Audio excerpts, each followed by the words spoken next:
Good evening, ladies and gentlemen. This is your volunteer newscaster, Jose Mari Velez, on the new Channel 4 for the 7 o'clock news. And with me is my own dream newscaster, Tina Monzon Palma.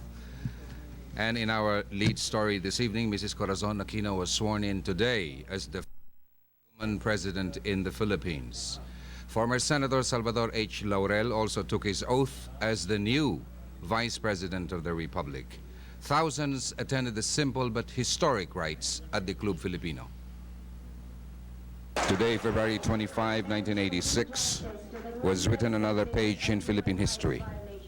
Mrs. Corazon C. Aquino took her oath of office shortly before noontime to become the first woman president of the Philippine Republic.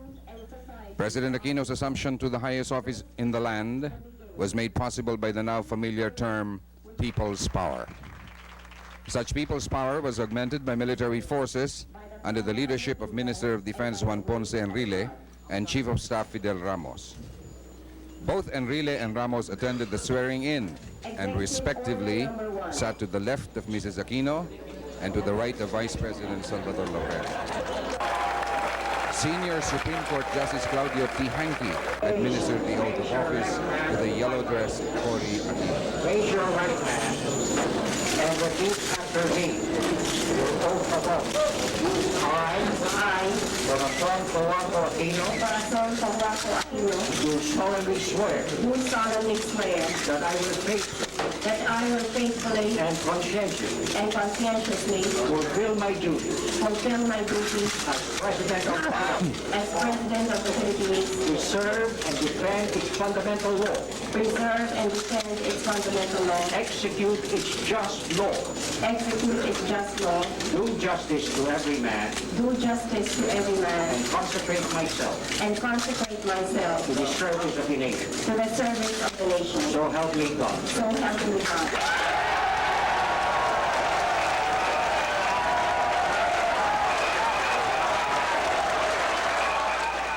Immediately after taking her oath of office, President Aquino named Enrile as Defense Minister, Ramos as Armed Forces Chief, and Salvador Laurel as Prime Minister in concurrent capacity. They were the very first official acts of President Aquino, thereby further stabilizing the political situation and achieving greater normalcy. She is expected to formally organize and announce her complete cabinet in a few days. One of those who attended the swearing-in of President Aquino and Vice President Laurel was NAMFREL Chairman Jose Concepcion Jr. Mr. Concepcion disclosed the final count of NAMFREL on the February 7 polls. Briefly, in news from abroad, U.S. President Ronald Reagan today urged Mr. Marcos to step down to allow for a peaceful transition of power. In a statement issued today, the White House said attempts to prolong the life of the Marcos administration by violence are futile. Although the White House has held back formal recognition of President Corazon Aquino, its statement was interpreted as amounting to the same thing. Yesterday, Reagan warned Marcos not to use force against his opponents, threatening to halt all U.S. military aid if he employs violence. Reagan also offered Marcos a plane to transport him out of the country and possible asylum in the United States. But many members of the U.S. Congress are opposed to the idea. Reagan also sent back veteran envoy Philip Habib, reportedly to arrange for a peaceful transition of power, but there is no word on when he is arriving in Manila. Meantime, hundreds of anti-Marcos demonstrators gathered in Lafayette Park across the street from the White House, waving banners and chanting Marcos out, Cory in. Elsewhere in Australia, newspapers in that country were one in urging Marcos to quit. The Sydney Morning Herald editorialized that the defiant stance of Mr. Marcos is merely a disguise as illusory as his belief that life in Manila continues to be normal. And if Mr. Marcos will not go, Malacanang Palace will sooner or later have to be taken, it said. Newspapers in Malaysia also had similar reactions. The New Straits Times said the Filipino people have spoken at the polls and they have spoken in the streets. Their collective voice is a tumultuous clamor for change, it continued. Meantime, a total of 15 Philippine Foreign Ministry officers, including 9 ambassadors, have declared support for President Aquino. The ambassadors who signed were Ernesto Pineda, Vicente Reyes, Josue Villa, Juan Ona, Samuel Ramel, Ernesto Querubim, Emmanuel Fernandez, Lolita Haney, and Honoro Cagampan. Aside from the 9 ambassadors, 4 councilors, a consul general, and a ministry legal officer signed a statement of support for President Aquino. Mr. Ferdinand Marcos was reported to have been sworn in by Chief Justice Ramon Aquino. The public did not see the actual swearing in as the television coverage was cut for reasons not yet known. No photo on the rights were released by Malacanang. Neither has it issued any official statement on the affair. We tried to secure an official release from Malacanang, but the telephones at the press office were apparently unmanned. The Associated Press reported that Marcos's vice presidential running mate, Arturo Tolentino, and ex-Prime Minister Cesar Virata were not present in the ceremonies. There was no immediate explanation for their absences. More units of the Armed Forces of the Philippines have joined Armed Forces Chief of Staff Fidel Ramos and Defense Minister Juan Ponce Enrile. The latest defections were announced by General Ramos in a press conference early this morning. Over in Singapore, Philippine Charge d'Affaires Ete Enriquez and Vice Consul Patrolina Garcia have pledged their support for President Aquino. Ms. Garcia said the Philippine Embassy in Singapore will continue to function and serve all Filipinos there. The Philippine Embassy in China also said it supports President Aquino. Meanwhile, at Camp Crame, the number of people protecting the camp have more than doubled. Thousands more from nearby provinces have joined those from Metro Manila who have kept vigil since Saturday. Those who have gathered in front of the camp did not appear at all to be bothered by threats and intimidation from Marcos troops who have warned of drastic measures against civilians. A clear sign of people's power effectiveness was the crowd's defiance of the curfew imposed by the former regime. The whole atmosphere in front of the camp was also noticeably festive in nature. Here at Channel 4, thousands more kept up with the grueling demands of the vigil. Coming from all walks of life, the crowd swelled by mid-afternoon as the station called for greater participation in people's power.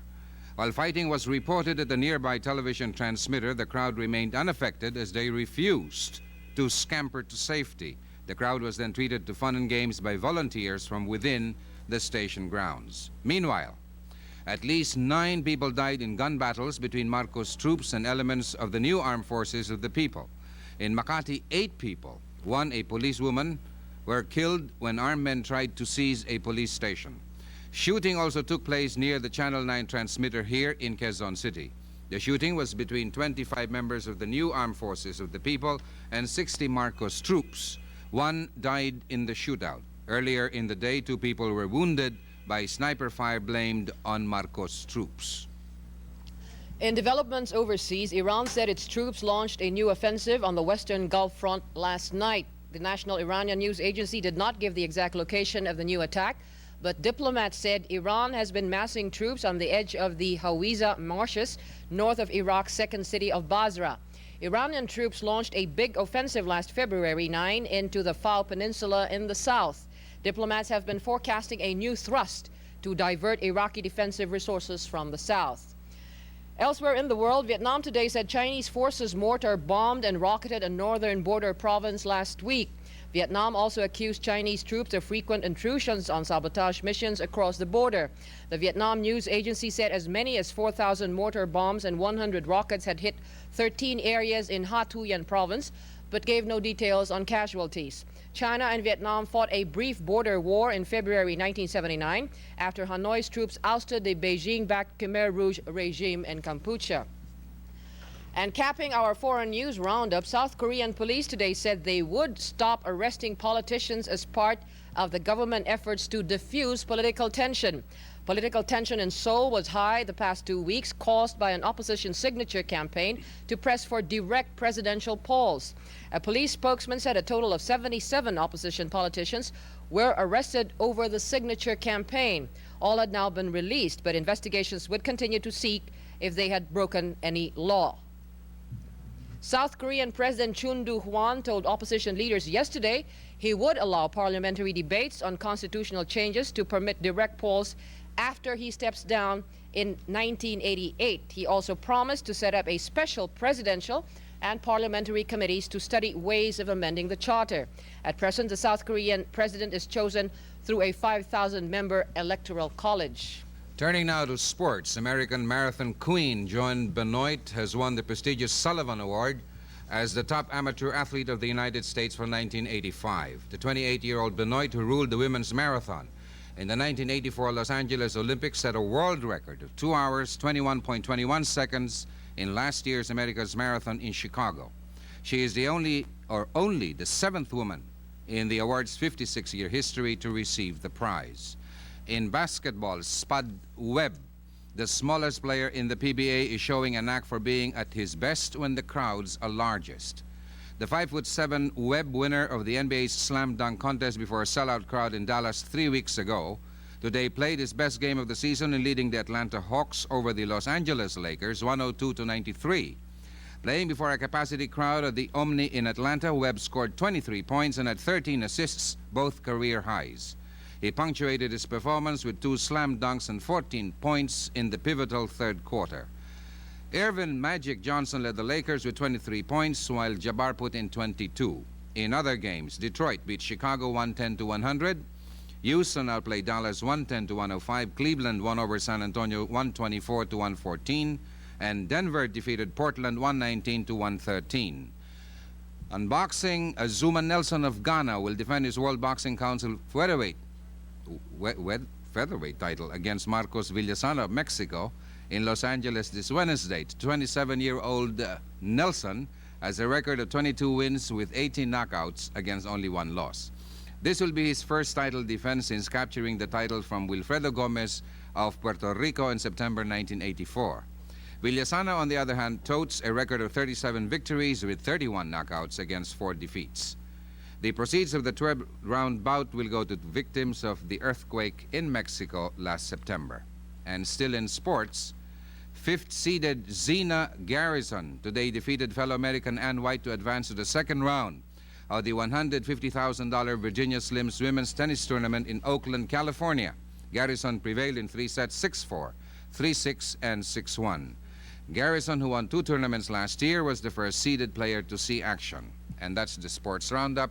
I should be going over to Tina for the weather, but it's very warm in here. It's a little bit finer outside, isn't it?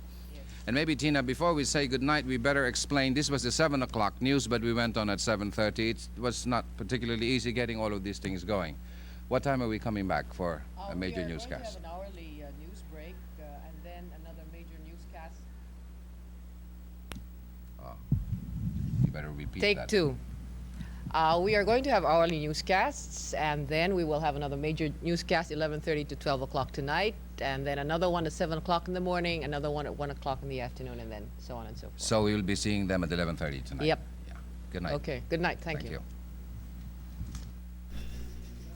No questions. After the gentlemen are through with the announcements at saka yung kanilang mga panawagan, meron lang ako sanang idadagdag tungkol naman dun sa isang guest na na-interview natin nung kahapon yata.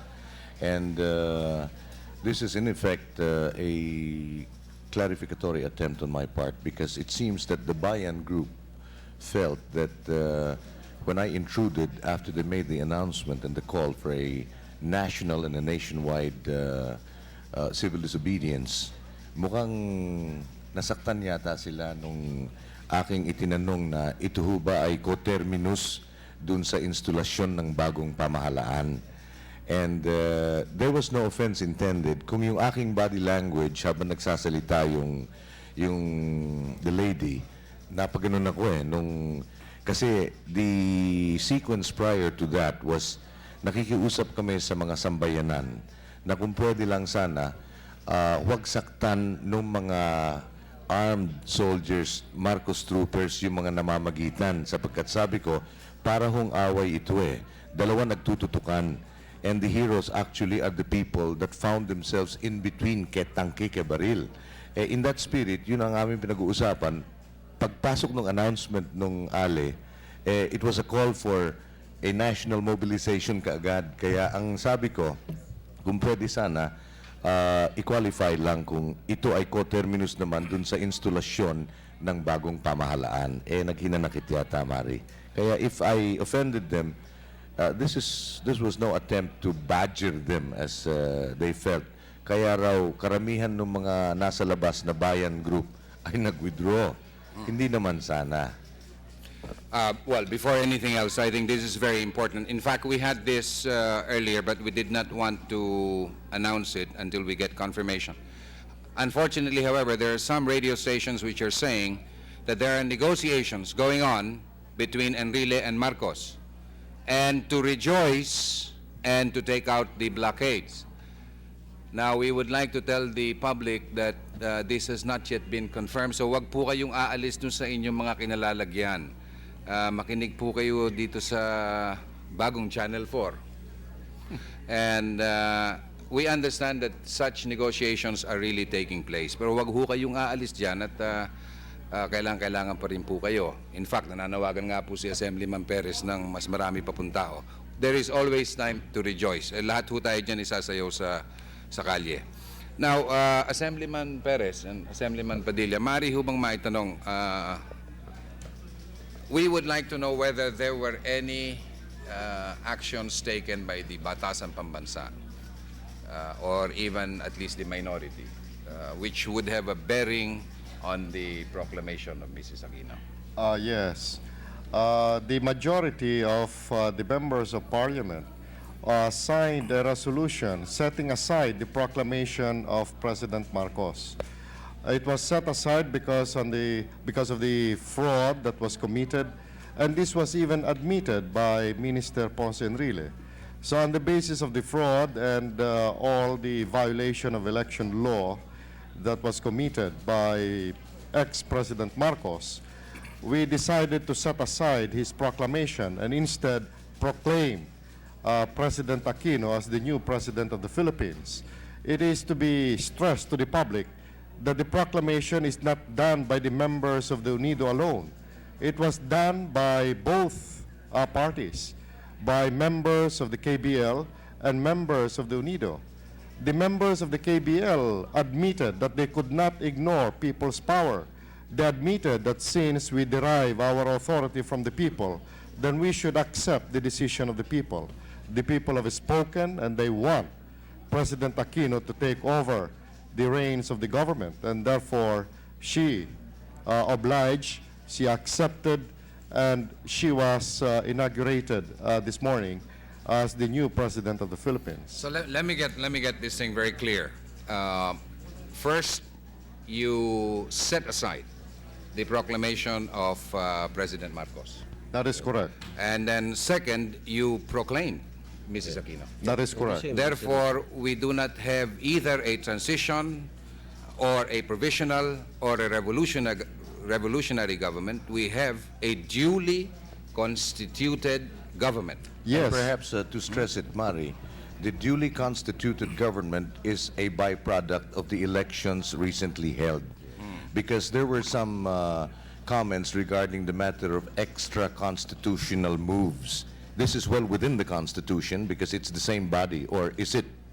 Am I correct, Mary? No, well, it is either constitutional or extra-constitutional. Constitutional. Certain measures, extra-constitutional may not necessarily be unconstitutional. Right. It's an unconstitutional measure is one that is taken in violation of the Constitution. Right. Now, an extra-constitutional measure may or may not be constitutional in that it is an action that is taken that is not provided for but is not prohibited by the Constitution and is therefore not violative of any provision thereof. Right, but the marker here, which Constitution are we proceeding from? 1973. This is not the one that has been... One of those spurious ones Right. of Mr. Marcos. But it's the only one we have at the moment. And of course, I think Mrs. Aquino's, President Aquino's first moves precisely is going to be to either call a constitutional convention or directly propose amendments thereto through the Batasan Pambansa. Right. I'm coming in, gentlemen, I'm coming in cold because may mga inaayos kami kanina mga necessary na mga administrative matters, no?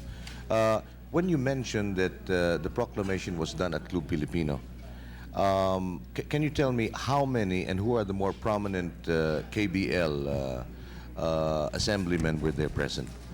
Of course, we should start with Minister Ponce Enrile, who was there, MP Kabile, MP Subiri of Bukidnon, Rene Cayetano of Taguig, Muntinlupa, and Pateros, Boy Reyno of Cagayan. Cagayan. And I have forgotten the names of the other members of parliament coming from the KBL. On the other hand, the members of the parliament from the opposition are all present with the exception of 2 who happen to be abroad. And let me stress at this point in time that the government of President Aquino is the legitimate government. The rebel government is that of President Marcos, ex-President Marcos, because ex-President Marcos would not accept defeat and would not accept realities. He would not accept that the new president is President Aquino. But let me point out also that his running mate, MP Arturo Tolentino, was either prevented from taking his oath as vice president because ex-President Marcos is allergic to a vice president, or he refused to take his oath as vice president. In either case, it means that the government being claimed by ex-President Marcos is not even a complete government. The complete and regular government is that of President Aquino and Vice President Laurel. Maaari po ba, MP Padilla, pakiulit lang po yung napaka-importanting bagay ukol po doon sa ginawa ng Batasan Pambansa tungkol po sa proclamation. Humihingi po ang ibang mga nakikinig. Ang ginawa ng minorya o yung mga members ng Batasan na naniniwala at kumakatig at sinusuportahan ang paninindigan na ang tunay na boto ng mga mamamayan ay kay Cory Aquino para sa presidente, para sa pangulo, at kay Doy Laurel para sa vice o pangalawang pangulo. Kaya't sa lakas ng bayan at sa amin ding nakita na nangyari dun sa Batasan mismo na hindi binigyan ng oposisyon ng pagkakataon upang questionin, upang ilahad ang mga ebidensya ng mga pandadaya at panloloko sa halalang ginawa sa lugar na kontroladong ng mga KBL, ay aming pinawalang saysay ang proklamasyon na nagproklama para kay Presidente Marcos at kay Tolentino. At ito ay sugo na rin. At kami ay sinustiniran dito ng final tabulation or final report ng NAMPREL na ang ating Pangulo sa kasalukuyan na si Cory Aquino at ang pangalawang Pangulo na si Doy Laurel ang siyang tunay na nagwagi. Kaya't aming pinawalan sa isa ito sa isang resolusyon at aming iproklama si Cory Aquino at si Doy Laurel. At yan ang sanhi at siyang tinindigan ng proklamasyon at inaugurasyon ng pagpasok sa kanyang katungkulan si Cory Aquino at si Doy Laurel kaninang umaga. At nais ko ring bigyan ng diin dito na ang kasalukuyang kalagayan ng ating bansa ay isang kalagayang masasabi nating ekstraordinaryo na hindi natin mahahanap na ang formal na proklamasyon ng batasan. At ang aming pananaw dito ay ang ating kung maglinaw na ang kalagayan, ay maaaring ang Batasang Pambansa sa isang special session ay ratifyin itong resolusyong itong aking binabanggit. Kaya't ito ang isinagawa ng mga kasalukuyang mambabatas pambansa na naninindigan na ito ang tunay na sigaw ng bayan. Meron pong dalawang katanungan rito, Assemblyman Padilla. How do you see your work in the Batasan considering that the KBL is still the majority? That's the first question. Ang susunod naman, would it be correct to say then that the KBL now are the opposition? Hindi naman sa ganoon sapagkat totoong mas marami ang KBL doon. Subalit, marami sa KBL na independent-minded. At talagang gusto nilang isiwalat at kanilang sabihin ang kanilang niloloob lamang ay hindi nila magawa sapagkat masyado silang rendado ron. At sa katunayan, sa salita nga ni MP Ginalan, Omar Ginalan ng Marawi City, na doon niya sa KBL, we are not heard. We are only herded there. Yun ang kanyang, to quote and unquote, ang salita nitong si MP Ginalan. Kami naniniwala na hindi bababa sa 6 na po ang maaaring mag-cross ng party line. Pagkatapos lalo sa ilang mga araw lamang ay makikita natin itong mga pangyayaring ito sapagkat sa kasalukuyan ay ang aming balita, ang aming pakiramdam ay meron ng 4 na po na gusto nang mag-cross ng line at sa katunayan ay meron na dyan, nandiyan si Mike Kabili ng Davao, Iligan City.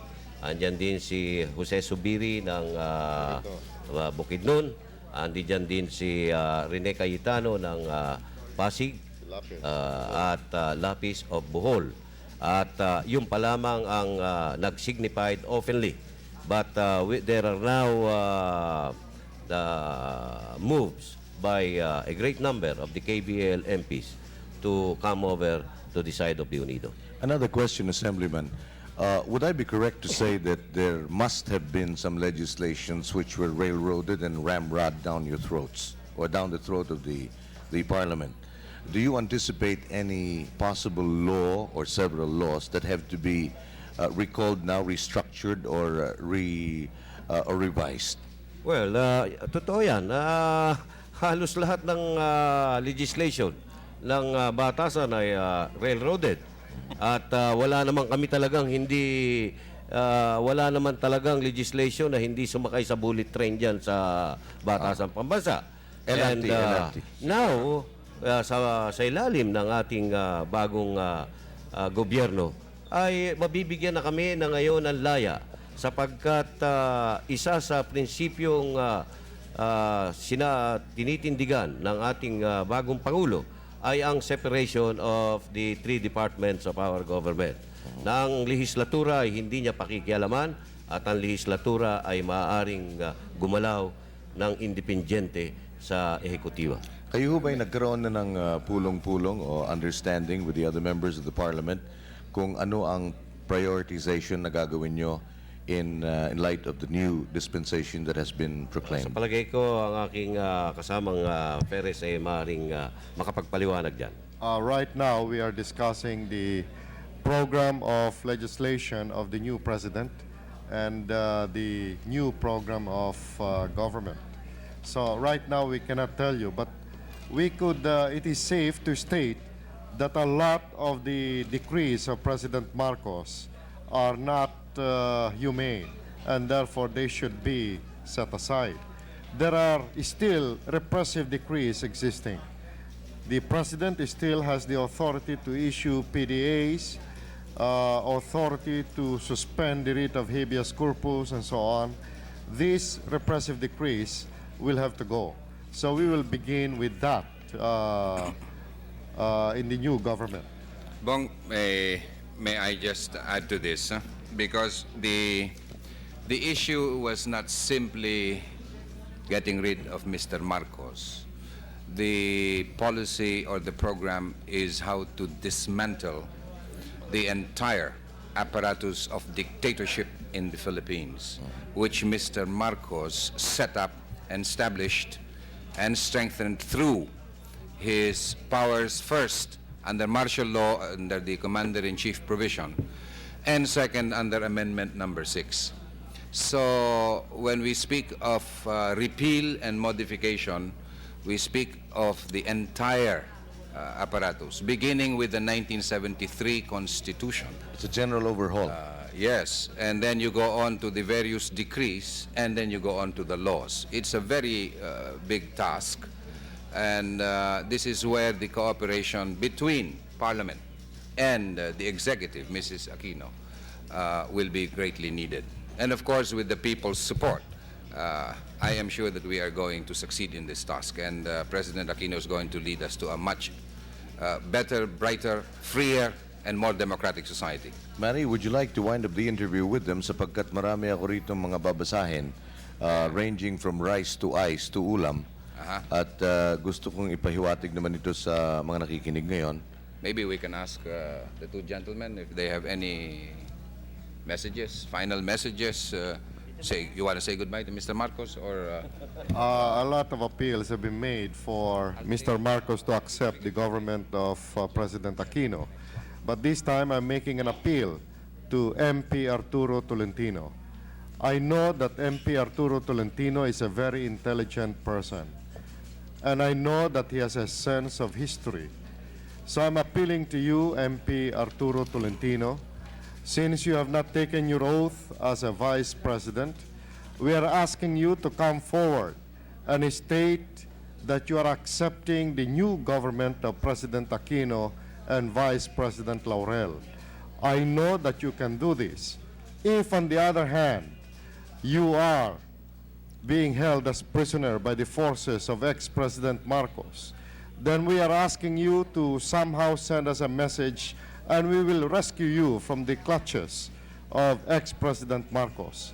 This is very important to us, and you will be a greater man, MP Arturo Tolentino, if you would accept defeat and you would accept that the people have spoken and that the people's power have demanded that Cory Aquino be the new President of the Republic. Man ay nananawagan sa aking mga kasamahan sa kilusang paggawa na ang ating pagkakaisa ay ating kinakailangang iparamdam at ating ipakita sa kasalukuyang pakikibaka ng ating bansa sa pagbabagong ating pinapangarap. At gayon din aking sinususuga, aking sinusundan ang panawagan ng aking kasamang Perez na ang pag-concede ni Vice President Tolentino sapagkat siya ay aming kilalang isang taong marunong umanawa at isang taong nakakaintindi at isang lalaki at nagmamahal sa bansa upang sa ganon ay ang kanyang pag-urong dito sa kanyang katayuan bilang proklamadong iligal sa pagka-vice presidente ng ating bansa ay makabigay daan sa katahimikan na ating hinahanap at upang ang bagong panguluhan, ang bagong administrasyon ay mabigyan na ng daan at ang katahimikan ay muling mamayani dito sa ating minamahal na bansa. Salamat po, Ginoong Perez at Ginoong Padilla. Ngayon po, we have a very urgent news break. We turn over to Tina Monzon Palma. Hinihintay po natin yung feed na manggagaling sa Camp Crame. It should be coming in any moment now. Samantalang po, nais namin namang ipaalam na pagkatapos namin rito sa Anchorman's Row, marami yung mga nagdadatingan tayo mga panauhin, and they come from various lines of endeavor. May mga stars tayo, may mga singers, may mga businessmen, may mga nasa politika, at sila po naman ay kasalukuyang ini-schedule namin ron at nang maihatid naman namin ang kanilang mga pagbati. In the meantime, with the permission of Mary here, basahin ko na muna itong mga requests rito sapagkat halo-halo ito, Mary. Mayroong request for rice, may ice, mayroong ulam. Itong una, to Her Excellency Mrs. Corazon Aquino, the GSIS employees want to know who will be the acting manager. Employees have been reporting to work but don't know what to do. So please let us know. Concerned citizens from GSIS. Ayan po ang kauna-unahan at tayo po naman ay mag-shift ngayon. At ito naman ay isang mensahe, personal, and the person says, Alfonso Pagaduan of Newsroom Radio Network to his wife in Calagiman, Samal, Bataan, quote, I have arrived at Channel 4 safe and sound, nothing to worry about. Ito po naman, yan po ang tinatawag na masyadong machuno rin and very concerned with the with the family. It says, whatever you may hear, keep the fire of people power glowing. Whatever you hear, keep people power glowing. We will not stop until all obstacles are out of the way. Keep people power glowing. Lumabas kayo, join people power kahit ano pa man ang inyong maririnig at patunayang karapat-dapat tayong tawaging malayang bayan. Ito po naman ay isang request.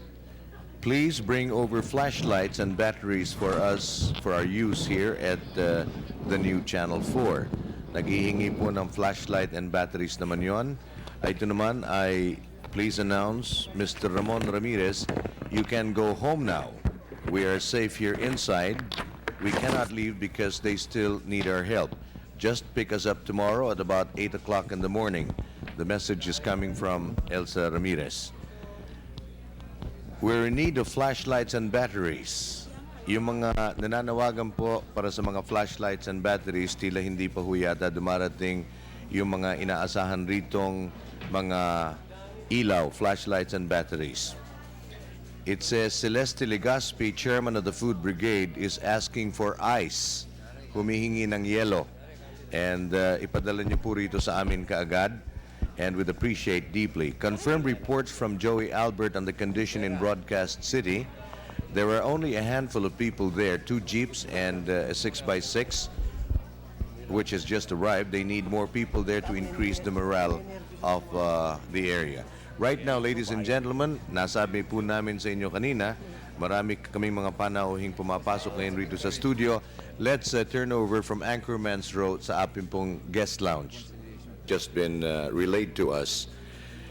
It appears that the Marcos troopers at Nagtahan, ang mga Marcos troopers po sa Nagtahan, have started to withdraw. Sila po ay umatras na papuntang Malacanang and people are now running towards Malacanang. This is a verified report. Uulitin po natin, ang Marcos troopers po ay nag-withdraw sa Nagtahan at sila po ay pabalik na sa palasyo. In the meantime, the people are running towards Malacanang. And in line with that, here is an urgent appeal from the Cory Aquino Group requesting, mga kababayan, huwag po nyo silang habulin. Konting lamig, huminahon po tayo. It's not necessary to exert any extra effort na makakasakit pa sa inyo. Ang pakiusap po ng Cory Aquino Group, stay where you are. Pabayaan ho nyong mag-withdraw ang mga sundalo ni Marcos. You can stay put at where you are now. It's quite understandable that gusto nyong tumugis, pero huwag na ho sana at tayo na lang, let's stay there. Kung gusto ho nyo magsayawan dyan ngayon at meron kayong daladalang karaoke dyan, magsayaw na ho muna kayo pero huwag nyo na hong habulin. Just keep calm and stay put in that position. Nasa akin pong tabi si Assemblyman Mercado, pero atin po siyang kakapayanamin maya-mayang konti, no, Orly? Sapagkat papakinggan na muna natin yung ating ininterrupt na interview. Please go ahead. We want a hygienic revolution. Tama po yun. Hygienic is the right word. Actually, when you come to think of it, I was interjecting a statement about, I was not really making fun of it, but actually we say that the dirtier the job, the more benefits we derive from really doing it. Because actually, this is when we really go down and manifest our true interest and discipline. Bong, you seem to be... Bong, teka muna, bago ka magkomentaryo. Ano ho ba yung PSYOPs? Kung ho yan, parang Code name ho ba yun? O psychological operations. Yun yung psychological operations group ang maglilinis. Yun ang mga officers na naka-assign doon dahil marami ho kami mga medical officers dyan. Medical officers, engineering officers. Yan po ay mga reserve officers na naglilingkod sa CRS ng walang bayad. Yan ay labor club. Matagal na pong mga naka-attach sa CRS yan at marami na rin pong naitulong. Kamukha ng civic action, ginagamit po natin yan. Nasabi nga sa akin ni Colonel Emilio De Leon kanina, Romy, sabi niya, ngayon hindi muna tayo magsisibak. Ang kailangan muna natin ay maglinis dahil sa talagang napakadumi na At we have to really avoid a problem in sanitation which could The worsen. which could worsen into an epidemic, no? Because people are now, we notice in the area that people are now suffering from Pero hindi ho diarrhea. natin paalisin yung mga tao habang Hindi ho. Lilinisin lang po natin at nang yung maging habitable uli yung kanilang lugar na tinutulugan. Kung makikita nyo sila ron, doon sila natutulog. Napakadumi po. Colonel, baka naman masabi naman ng mga televiewers na bakit naman kami napangiti ng konti. I think this is indicative of a good omen. Sapagkat when people in the middle of a revolution have time already to think in terms of bringing in the fire brigade at nang linisin na yung mga nagkalat dyan na dapat nalinisin, I think it is indicative that things are beyond mere under control sapagkat the basic necessities na atindihan na natin. Colonel, you may want to comment also, bigyan nyo kami ng debriefing kung paano ang actual situation now in regards to peace and order at saka kung paano ho ang status naman ngayon ng ating armed forces of the Philippines. Bong, I'm sorry, I am not at liberty to discuss that delicate matter. No? I mean, there are other officers assigned Okay. specifically to answer those questions. My job here is simply with the PSYOPs, and the instructions I received from Colonel De Leon is to concentrate on that. I see. So again, my apologies for not being able to answer you. We're getting updates, but we just wanted to come up with an update at this hour because the last time we had the news on with Mari was about 8 o'clock earlier tonight. May tatanong ka ba, Orly? Well, wala na, but we'd like to wish you the best of luck as far as this particular undertaking is concerned. We know it's just as important as manning the barricades of the ramparts of this particular effort to bring about change. Give our regards to your colleagues, and we appreciate the effort. Yes, I would like to thank you for giving me the time, and again, I would repeat the request to General Lim to please send us at least 4 fire trucks or more if possible, so that we can start the cleanup. We will rendezvous with your people at the main gate of Camp Crame at around 0700 tomorrow, and all the others that I have called to help. Thank you very much. Thank you, Colonel. Mari, We all have, okay. We start. If you don't mind, I'd like to. I came here tonight basically to make some points. Thank you very much, Colonel. The first point I'd like to talk about is related to the speech of Cory Aquino, the president, today, where she extended the hand of reconciliation to those who are still working with the regime and invited others to join as soon as possible. The reason why I mentioned this particular aspect is because it might happen that in a state of euphoria over the response of the people, we might bring upon ourselves an arrogance that actually may be counterproductive. Ang ibig ko bagang sabihin ay ganito. Meron akong kaibigan na isang doktor. Itong doktor na ito ay nakilala na gumamot. Isa sa mga doktor na gumagamot sa ating Pangulo. At ang masaklap nito ay naitawag sa akin na merong bomb threats. Well, of course, nung araw, madalas ice-picking yung kanyang tires, no? Yun na hindi na niya masyado iniintindi yun. Pero ngayon, meron talagang mga tawag sa telepono na sinasabing bobombahin ang kanyang mga bahay. Alam ang address niya. At mukhang pamilyar na pamilyar yung mga taong tumatawag sa kanya. Well, hindi ko sinasabing mangyayari ngayon, no? But what I'm trying to say is that, well, firstly, I believe hindi opposition talaga yan kung talagang yan ang lingwahe niya. I don't believe that this particular person can be a part of our group dahil talagang non-violence ang ating pundasyon dito sa ating movement na ito. Ngunit yung mga ganyang ugali ay maaaring isolated, but it can be internalized by a few people. believing as it is that the response is so good that here we are already, etc. Tapos mamaya mananakot na ng tao. And I think this can be seen also in confrontations between the demonstrators or those who are barricading and the military people. Kagabi nga, kanina madaling araw, nung ako ay sumama doon sa pag-escort doon sa mga tangke na papuntang yung sabi ni Colonel, mga ibang klaseng ano. But yung mga tangking papunta ron sa Channel 4 na hindi naman nakaliko dahil lang sa nabarahan din sila yung kaisa-isang daanan, nabarahan ng love bus. So ito'y sinundan namin lahat hanggang makarating doon sa nagtahan.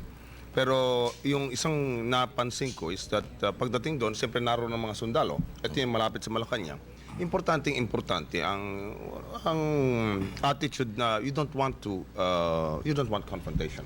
Kaya I'm thankful that the people who were there were actually not jeering at these particular troopers, but they were just there making sure na yung mga tangke pumasok na. You know, Orly, in line with that, possibly ang ating mga kababayan can take a cue from actually what happened here tonight as far as the old Channel 4 is concerned.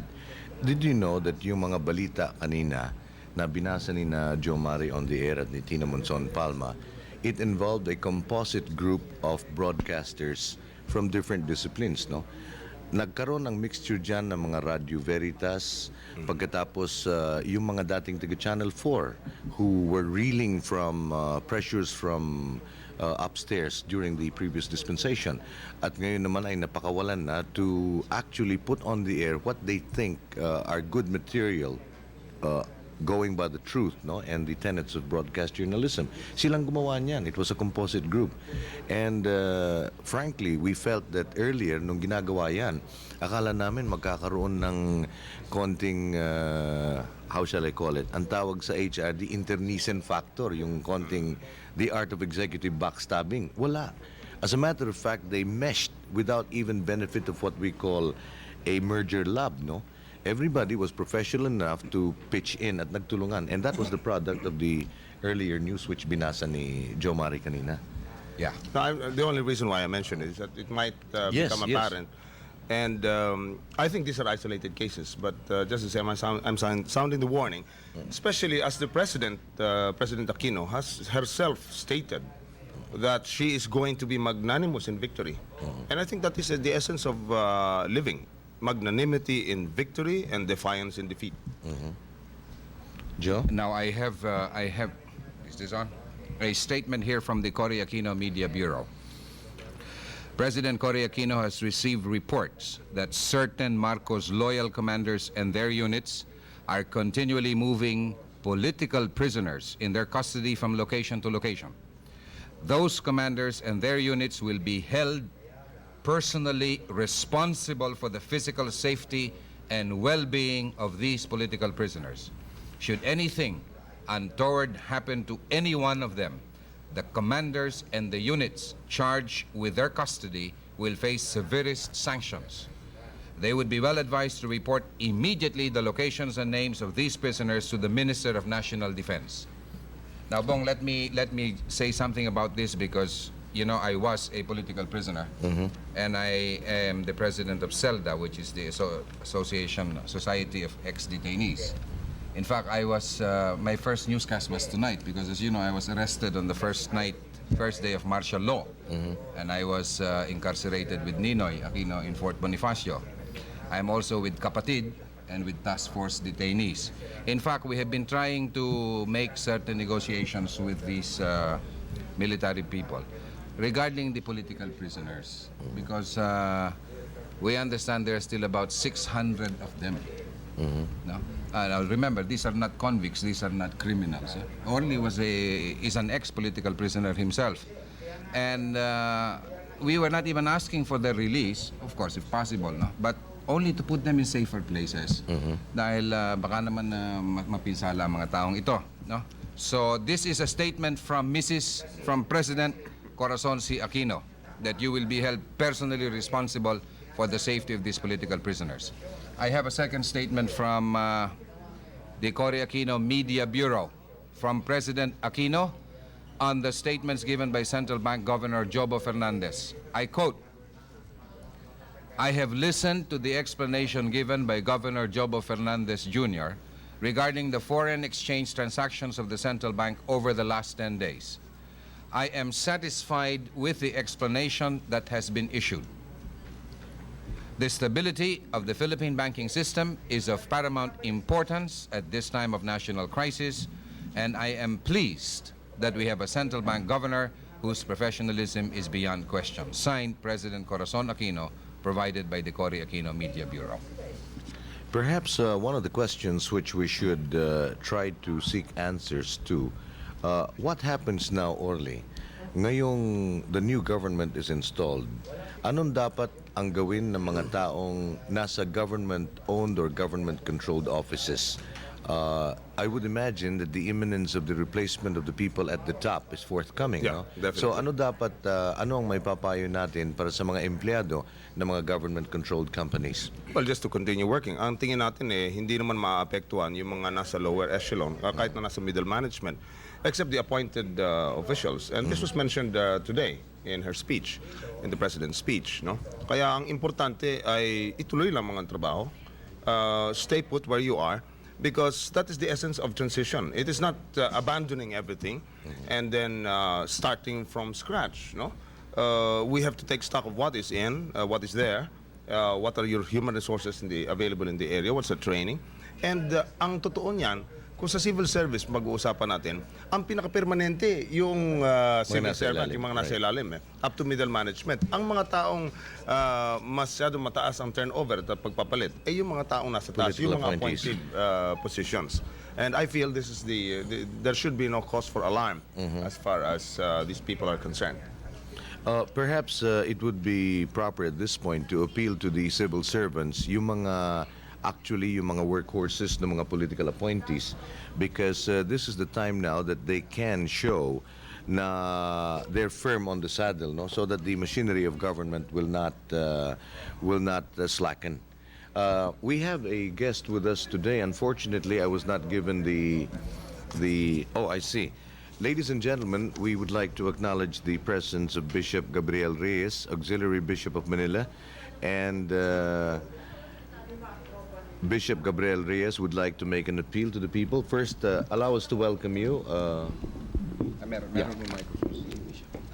You know, this afternoon I was with His Eminence Simon Cardinal Sin, and we're talking about the situation. At sabi niya sa akin, sige, sabi niya, pumunta ka doon sa Channel 4 at mag-appeal ka sa ating mga kabayan na sana magkaisa na, no? Na matapos na yung labanan at wag nang dumanak pa ang dugong Pilipino.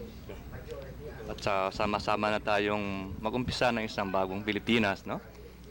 At sinabi din niya sana iwasan na yung kayabangan o yung arrogance at magkaroon ng konting humility and reconciliation and also Christian forgiveness. Yun ang talagang gusto niyang ipahatid sa ating mga kapwa Pilipino, sa lahat ng mga Kristiyano, hindi man Kristiyano, Katoliko, hindi man Katoliko. Sapagat yan ngayon ang ating kinakailangan ang pagkakaisa para sa kapakanan ng ating bayan. So, yun ang kanyang ibig ipahatid sa atin. Ngayon, ibig ko rin sanang sabihin na I would like to join those people who said here that they are proud to be Filipinos. At I was always proud to be a Filipino, pero itong mga araw na ito, I am really very, very proud to be a Filipino.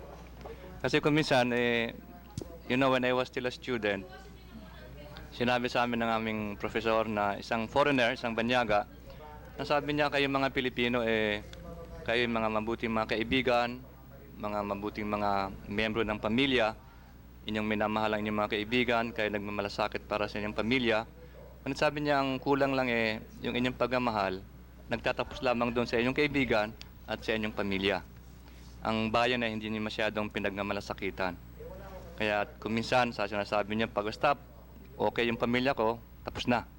At kung minsan, ang inyong pang hinahamak ang bayan para lamang makamtan niyo ang kayamanan o kapangyarihan sa inyong pamilya. At sa mga nakaraang taon, para bang totoo din, no? Mukhang totoo. Kaya siguro nagka-loko-loko yung bayan natin dahil sa diyan na wala tayong masyadong malasakit sa ating bayan. Pero sa mga nakaraang mga araw na ito, bago mag-eleksyon, yung mga NAMPREL na nagmalasakit at lahat, nilagay ang kanilang buhay sa panganib. They faced danger to life and limb. At pagkatapos ng eleksyon, at ngayon, ditong ating tinatawag na joyful revolution, na talagang marami nagmalasakit, it showed na talagang nagbago na ang Pilipino, na handa na silang magmalasakit para sa bayan. Hindi lamang nila inalaala ang kanilang sariling pamilya. At I'm really very proud to be a Filipino. Ako'y po nandoon sa Krame at sa Aguinaldo since Sunday, Monday. Last night, I was there the whole night kasi sabi nila yun daw ang talagang do or die na. At thanks be to God, it was do not die, no? And you could see how people are really sacrificing for their country. At maliban dyan, I'm also proud to be a Filipino Christian, Filipino Catholic. Kasi alam niyo, pag nasa abroad tayo, minsan it takes a lot of bravery to say na Pilipino ka. Kasi ngayon sa abroad, dati, no, bago nangyari to, ang tingin sa atin parang mababa eh. Parang, Pilipino ka ba? How come you have so many economic crisis there, political crisis? And how come there's so many Filipinos around here? Is that bad in your country? Explain mo sa kanila, ganito, ganito, ganito. And sabi nila, and besides, you are the only Christian country there in Asia. How come the other non-Christian are okay and you the only Christian country is, you are in crisis, economic, political, and even maybe moral crisis? Ngayon, I am really very proud to be a Filipino Christian sapagkat dito natin napakita na we are capable of a peaceful Christian revolution. Sa mga pagtingnan natin dyan sa Krame, sa Aguinaldo, nandiyan mga tangke, kumisan, baril, pero nandiyan din ang Mahal na Birhen, Santo Niño, mga rosaryo at lahat. Kaya dahil sa rosaryo at sa Mahal na Birhen, naging peaceful ang ating revolution. Yan nga hong pinag-uusapan namin. As a matter of fact, Jo Mari was mentioning kanina ho na, alam mo Bong, sabi niya sa akin, when finally the story of the Philippine Revolution is told, sabi ni Mari kanina, maraming mga bayan na will look up to us because this, in effect, will make the Filipino proud internationally sapagkat yung mga bata na nagpunta sa kalye na pumagitan at nang ma-avert ang bloody confrontation, yan ang isang pangkat na mga hero natin. But I think we should also not forget that credit also to the Filipino soldier. I think in the world, the Filipino soldier is one, if not the only breed, that has been, ang base ng edukasyon niya, Christianity. Pangalawa, ang kanyang dosage ng sistema ng gobyerno is democracy. I cannot think of any general that took a leaning towards the left and tuloy-tuloy. And consequently, because of this, ang sabi nga ho namin kanina pinag-uusapan, yung mga tangke habang papasok at sinasalubong nila, dun sa confrontation na yun mismo, ang mga nasa tangke, ang mga military, napakiusapan unang-una sa dasal. Pangalawa, ang nakaharang ho sa kanila ay krus at yung mga statwa. Pagkatapos, yung mga iba pang mga members of the Armed Forces of the Philippines na nakikiusap sa kanilang mga kabaro, tinatanong nila ng, ako baga ay babarilin mo kung magkabaro tayo. And 9 out of 10 umiikot yung mga Marcos troopers who were assigned to execute some missions. As a matter of fact, they were talking about 3 miracles already.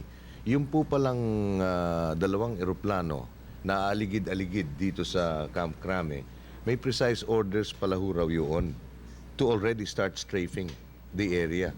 But airborne, mukhang nagbago yung isip nila and instead of executing the mission, which in their conscience, mali, mukhang nag-join sa kabila. Pagkatapos yung huna naman sinasabi tungkol sa mortar fire naman, na intercept ho nila na maglalodge yata ng 6 na mortar. And while people were monitoring the communications of the field, the assigned troops with their base operations, tinatanong ng base operations kung bakit hindi pa nagpapasabog ng 6 na mortar shells. May ina-adjust raw, ina-adjust. Yung pala, yung adjustment nila, pa-adjust ng pa-adjust hanggang tumuloy sa loob ng kampo and they joined the ranks. I feel that, as Mary said, the untold story will still have to be told. And when it is told, I think everyone, everybody, every Filipino will be very proud that he is indeed a Filipino and a Christian. Di ba, Mari? Yeah, well, the incredible phenomenon of this revolution, starting from the election, is the personal experience which each one underwent. No? There are no more innocent people. You see, the beauty of it is that it began with an election. And in an election, you do have your personal participation, where you go out and vote. And then they went out and not just voted, but they guarded their ballots. In the process of guarding the ballots, some of them were either bought or intimidated, harassed, some were killed, and so on. So each one has a personal story to tell. You have 54 million Filipinos with a story, with a personal experience, and each one got his baptism of fire. And I think what will probably come out of this, which is very important, is one, it teaches us a lesson that democracy, freedom, is not something that is handed down by anyone, but something you must struggle for. And two, it is something that you have to fight in order to maintain. And three, that it is not easy to take it back. It has taken many years of struggle. Our struggle did not begin yesterday or the other day. The struggle began years ago when Mr. Marcos, in fact, stole our freedom, stole our democracy. And many people, Mrs. Aquino was just talking of political prisoners. You know, Father, we have had more than 70,000 political prisoners in this country. Ninoy, of course, was the most prominent one. Ninoy did not live to see this, but of course, he did die so that people would awaken, and so on and so forth. So it's an incredible phenomenon. And I think at the end of it all, we shall all cherish freedom, and we shall all swear that never again shall we lose it. I just would like to say something about, kasi during these past days before, no, sabi ng mga tao, Senyor, dasal tayo ng dasal, parang walang sagot ang ating Panginoon para natin natutulog, no? At minsan din narinig ko na minsan daw yata si Member of Parliament Leonardo Perez said na, bakit kayo ngayon nagko-complain na marami mga cheating sa eleksyon, no? Hindi ba kayo dasal ng dasal dati? Nagsakripisyo pa kayo, nagdumena para magkaroon ng isang malinis na eleksyon. Ba't ngayon sinasabi nyo marami eleksyon? Kaya walang kabuluhan yung dasal nyo. Hindi kayo pinakinggan ng Panginoon. Hindi kayo pinakinggan ng Panginoon. Kaya masasabi natin sa kanya ganito, no? Ang atin lamang hinihingi doon sa malinis na eleksyon ay katarungan lang, no? Justice. At tiyak na yun ay pakikinggan ng Panginoon sapagkat sinabi niya sa Ebanghelyo na mahapalad ang mga nauuhaw sa katarungan sapagkat mahakamtan nila ang katarungan. Ngunit yan ay bibigyan ng Panginoon sa kanyang panahon, sa kanyang paraan. Sabi nga doon sa awit, God makes all things beautiful in His time. At ito na yata ang time ng Panginoon para to make all things beautiful. At sa mga nangyayari, sabi nyo nga sa kanina, mga little miracles, I think yun ang sagot ng Panginoon sa ating mga dasal. So God is always there. God is alive. He will always answer our prayers. But in His time and in His way. Meron lang ho ako, Monsignor, na gustong ilathala muna ngayon sapagkat earlier, in case you didn't know, kanina ho sa bandang Nagtahan, nag-withdraw na ang mga Marcos troopers, umatras na papuntang palasyo. Now, the crowd did not find it prudent to stay put. Ang ginawa naman nila ay sumugod sila, tinahabol yung mga nag-aatras sa mga sundalo. Consequently, we had an appeal from President Cory's information office at pinatawagan po yung mga ating mga kapatid na nandoon na wag na silang tumuloy, wag na nilang lusubin, wag na silang tumuloy ng palasyo. Ngayon naman po, dito naman tungkol sa mga barikada naman sa bandang Mindiola, ay mukhang gigil na rin yung mga ating mga kababayan doon that have formed that indispensable and vital phalanx na which prevented what otherwise would have been a real bloodletting. Tinatawagan rin po namin ng pansin ang mga kababayan natin na nasa bandang Mindiola. Other than staying put, humihingi ho kami sana ng mga updates ng inyong reports diyan so that we can post our televiewers kung ano naman ang nangyayari sa bandang Gawiriaan. At, well, again, this is the request from the headquarters of President Aquino. Please stay calm at Mindiola especially.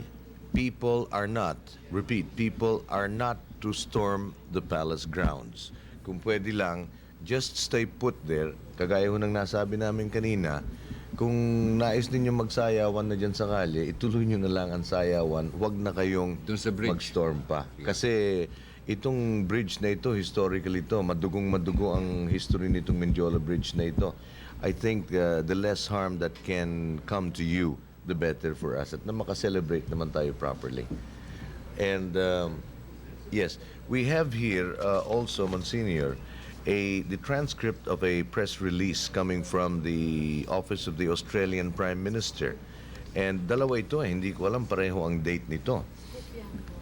Which one? Oh, these are scoops, okay? Parehong February 25. Right, all right. Basahin natin. Ladies and gentlemen, with the permission of the Monsignor, here is a transcript of public comments made by the Australian Prime Minister, the Honorable R.J.L. Hawke. This was made on the 25th of February. I'm reading verbatim now. Journalist. Prime Minister, the situation in the Philippines is very much in our affairs right now. What do you think President Marcos should do? The answer, Prime Minister, I believe he should stand down.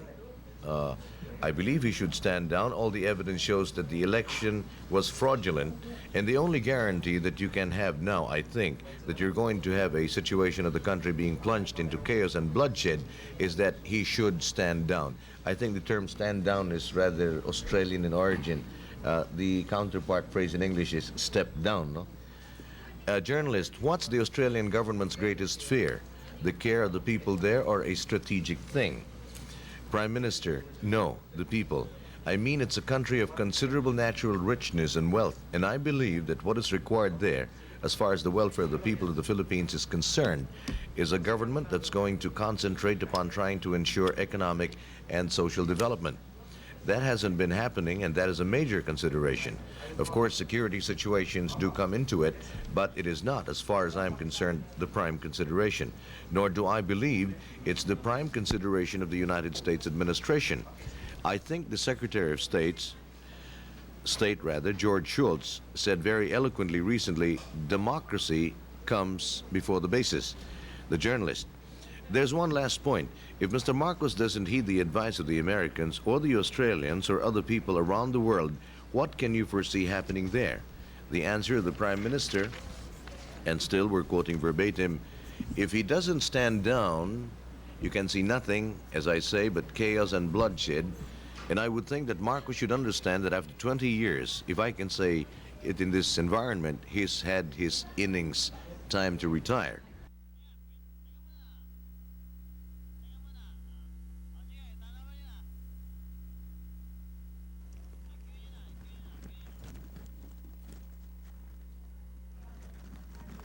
You're answered. Right. We have the same tape. Johnny, are you talking about the same tape? Oh, of the feed coming from Krame. Right. Ladies and gentlemen, ito na po yung ating pinakahihintay kanina na feed from Camp Krame. Lee Andres is anchoring from that side. Ito po ipagpapatuloy natin itong pagbabasa ng mga transcripts ng interviews and other mga balita. At even at this point, maraming salamat to, Monsignor. And right now, you can take it away. And thank you very much.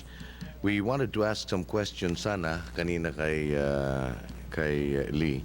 Unang-una tungkol dun sa sitwasyon naman ng mga kapatid natin na pumapaligid dun sa harap ng Channel 9, because as early as the time they went on the air, humihingi ng konti pang reinforcements na mga people power yung mga sa Channel 9 at wala na yata silang logistical support doon. I wanted to find out kung ano ang standing order naman ngayon, anong advice, anong mungkahi ni General Fidel Ramos tungkol dun sa mga grupo that have manned strategic places and the same groups that have wedged themselves between the combatant troops. If Lee, I'm sure you're tuned in right now, pakitanong lang because naghihintay ang people power ng instruksyon tungkol dun sa kung anong gagawin nila, no? Especially in the area of una-una, Channel 7, bandang Channel 9, so they can act accordingly. Yeah, Bong, while we're waiting for that answer, now, I have had these wire reports which came in while we had that report from Camp Krame. This is from Washington, dated February 25, Agence France Presse. Philippine President Ferdinand Marcos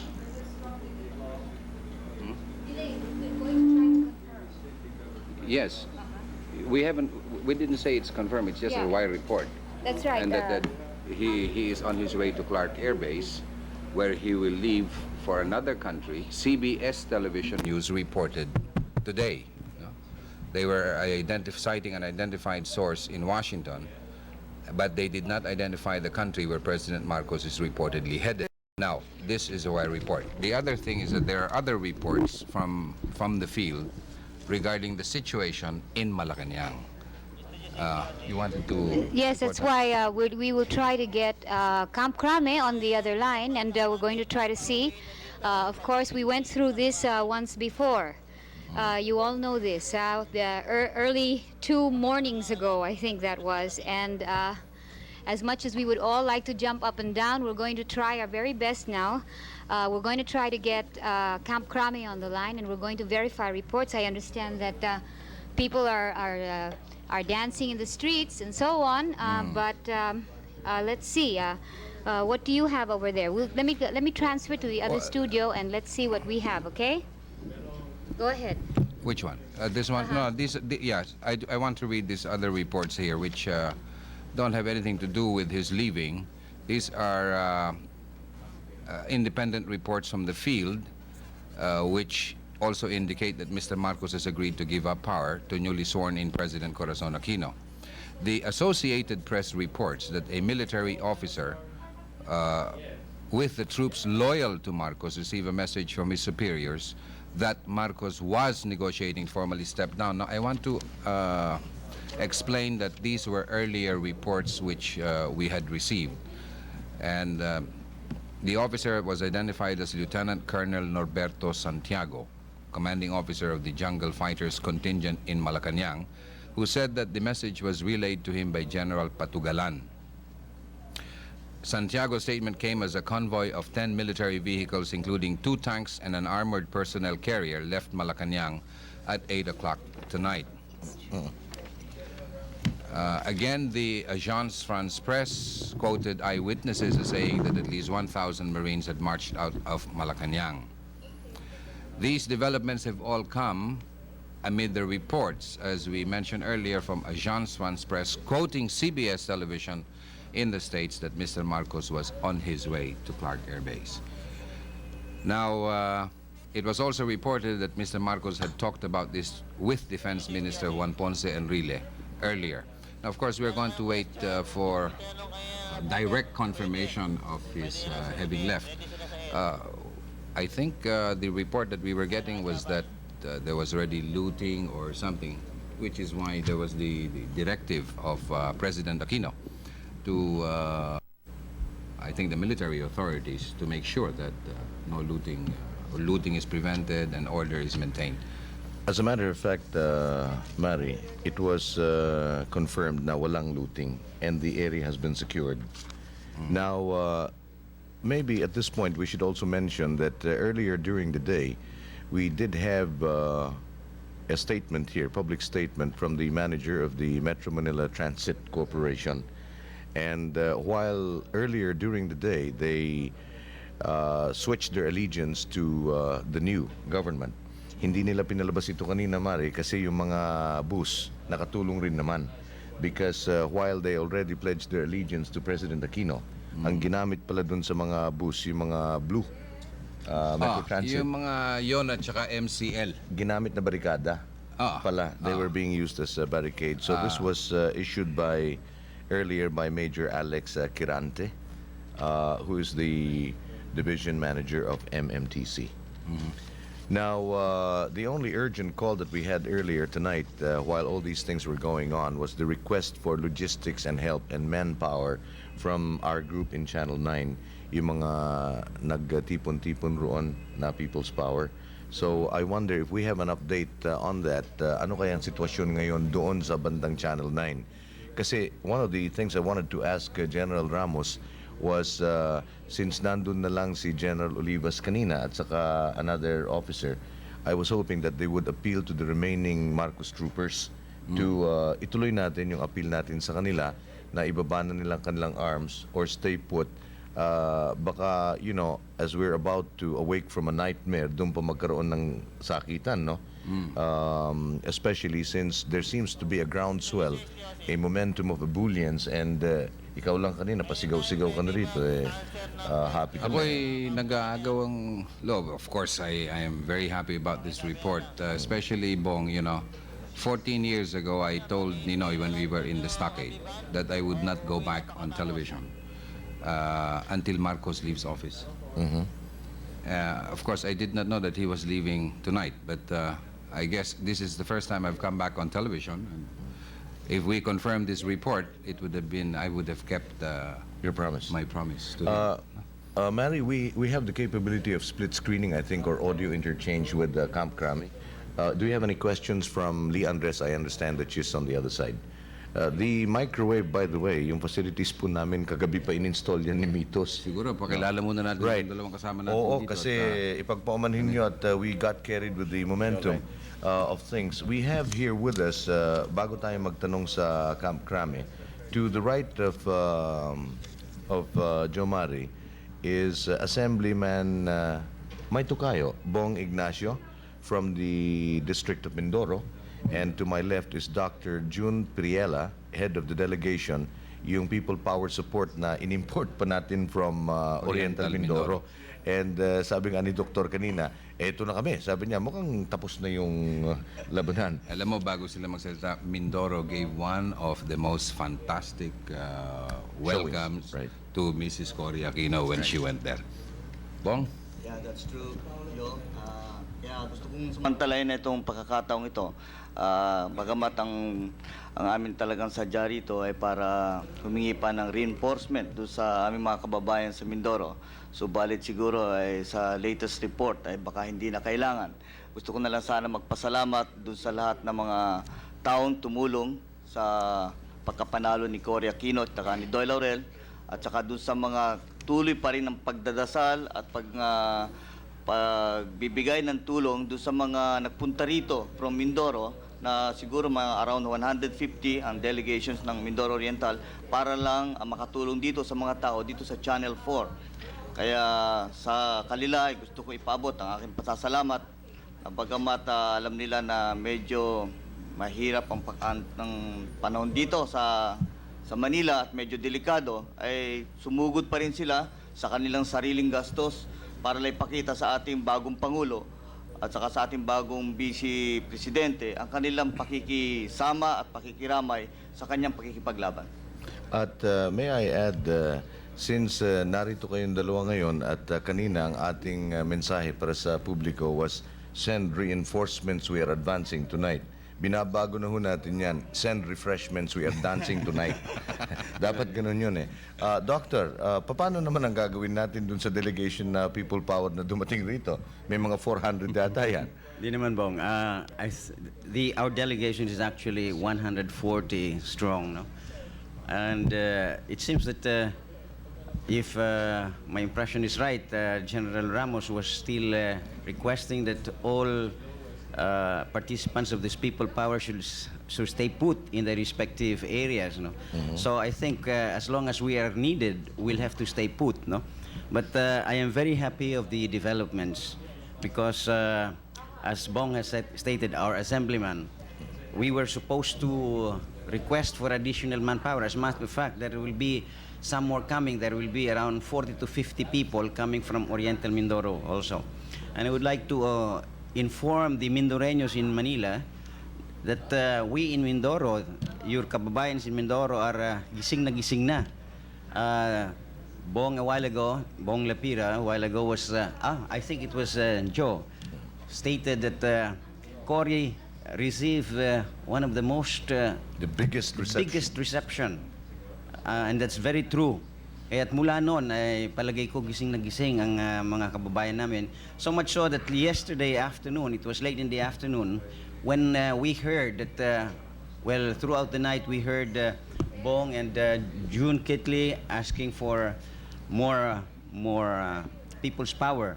So in response to that, we had an emergency meeting of all the concerned citizens of Calapan and Oriental Mindoro, and immediately we received good response.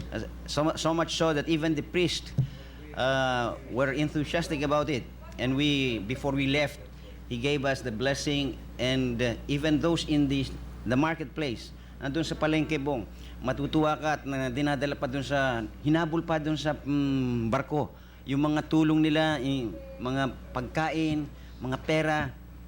So I am very thankful for the response that we manifested in this call for unity and para maipakilala natin na tayo ay nakikiisa dito sa panawagan na ito, sa panawagan upang matamo natin ang kalayaan, ang tunay na kalayaan, katarungan at kapayapaan dito sa ating bansa.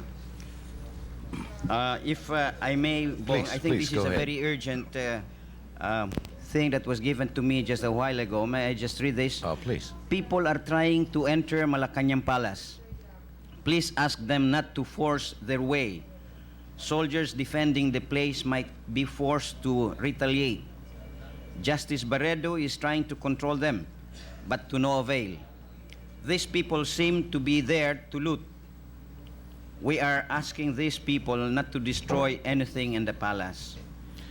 This is Yes, I want to follow up on that report, because Yes, I was Joe. just talking with June Keithley precisely, and she's trying to get in touch with Mrs. Aquino, with President Aquino, so that perhaps we can get her on the air and make this appeal, and tell the people, to stay more where they are at Huminahon, at weekend dances on. But this business of trying to advance on the palace is not helping anybody any. Now, General Ramos is of course going to have his policemen and the military troops. Yan ho ay mga kasamahan natin. Hindi ho natin kaaway ang mga yan. But they have to maintain peace and order. Kaya perhaps the proper authorities can. June, were you able to Yes, I was able to get in touch with our friends, and however, we have a report from the international press. We are all very happy to announce that it is confirmed Mr. Marcos has left this country. Therefore, we now ask all our citizens to please do not go to Malacanang. We ask you to please dance in your streets if you want, and celebrate, shake hands, and kiss with one another. However, please do not, I repeat, go on to Malacanang. Let us try and do it in our own ways. Gentlemen, you may want to read your statement. Before that, may I say mabuhay si That's right. Pangulong Aquino at mabuhay ang Pilipino. Mabuhay ang Pilipino.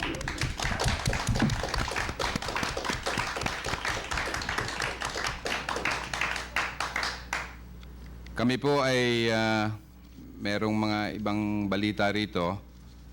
We were supposed to have... Yes. This is... magandang balita rin ito.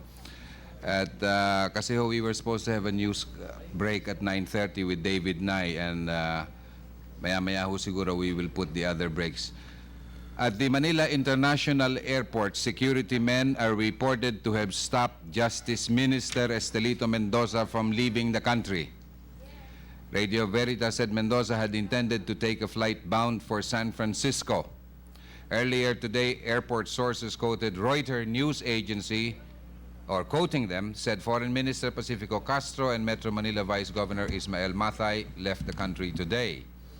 Another official who has left the country for the United States is Ambassador Benjamin Romualdez. The banks will reopen tomorrow after a 4-day closure. The central bank issued this statement today saying that the bank holiday declared nationwide in view of the unclear post-election situation was over. Central Bank Governor Fernandez at the same time denied anew that the central bank had been involved in printing extra money.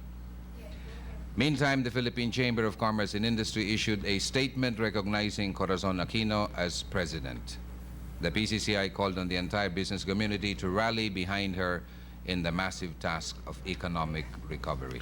Bong? Mary, I'd like to add and direct this appeal now to all those of you who are employed in government firms or to all those of you who may have taken the other side of the political fence, ito pong bagong dispensasyon na pumapasok ngayon, contrary to what many people think, and we've seen this in actuality, ito po ay bagong regime ni President Aquino, which is an open arms regime.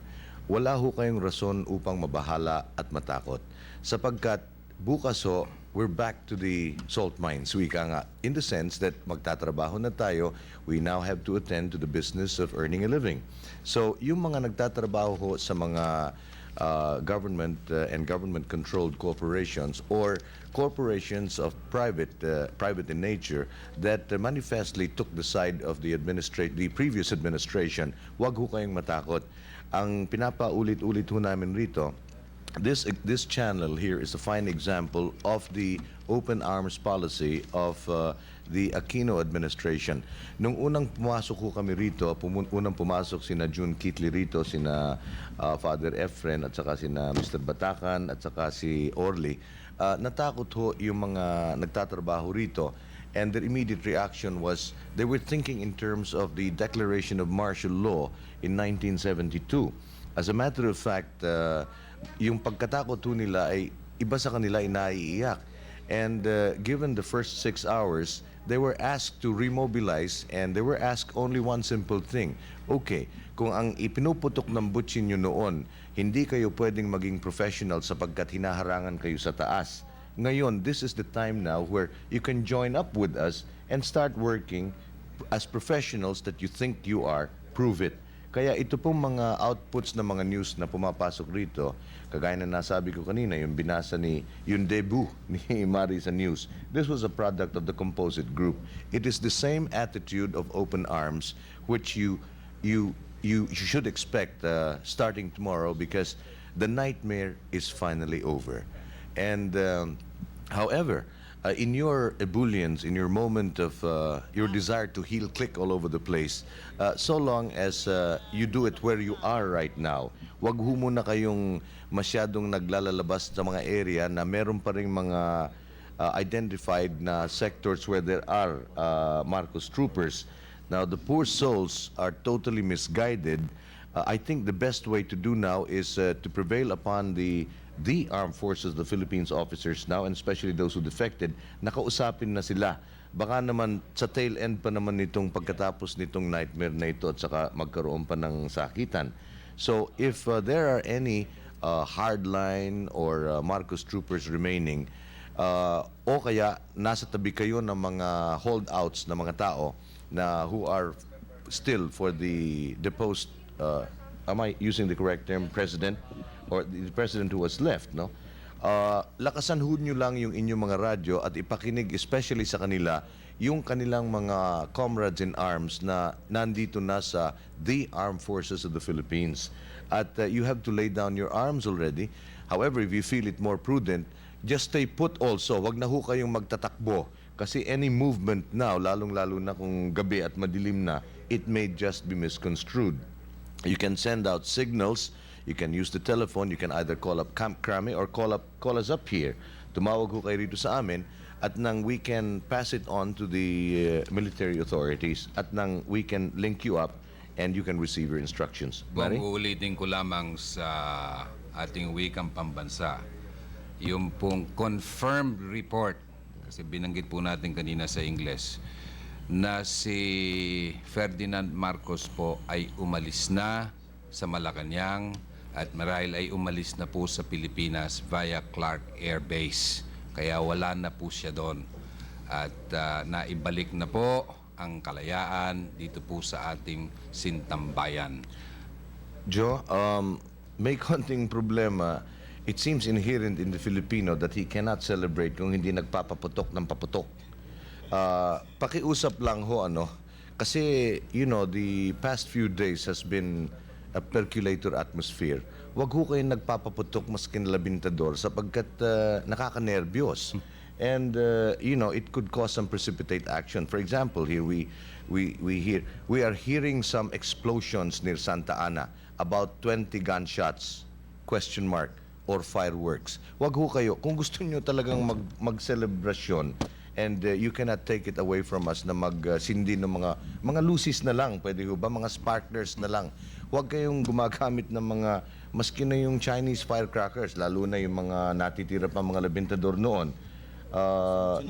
Nakaka-nervyos lang ho yan. At in the first place, bawal na yan eh. Hindi ba? Ito si Bong, we should... Bong-bong. Huwag na muna nating Kayo naman pala Bong-bong. You have to. mga naiwan pa dyan. Kasi baka alam mo, yung iba, baka pikon o yung lalo na yung mga loyalists, ay baka masaktan sila at pag tinatawag natin na nag-surrender o natalo, ay baka mamaya-maya magdilim paningin, ay iba maisip ay makameron pa ng hindi inaasahang putukan. Kaya kung maaari ay pinapakiusap namin yung sa aming mga kababayan, wag na muna natin lokohin at pabayaan na muna natin magsaya tayo sa sarili na lang natin. May dadagdag po ako dyan. Can some people please on the outside who have access to communications check on this? We have here an unconfirmed report. It says outside the Baguio Cathedral, there are more Marcos troopers that are holding the pro-democracy people inside the cathedral. If I get this correctly, mukhang yung mga supporters, I'd imagine you need, no? And the supporters of President Aquino are inside the Baguio Cathedral. At the way I see from this report, mukha yatang napapaligiran o hindi makalabas. Would somebody please check on that? This is a report in Baguio. And you can do exactly what we were advising earlier.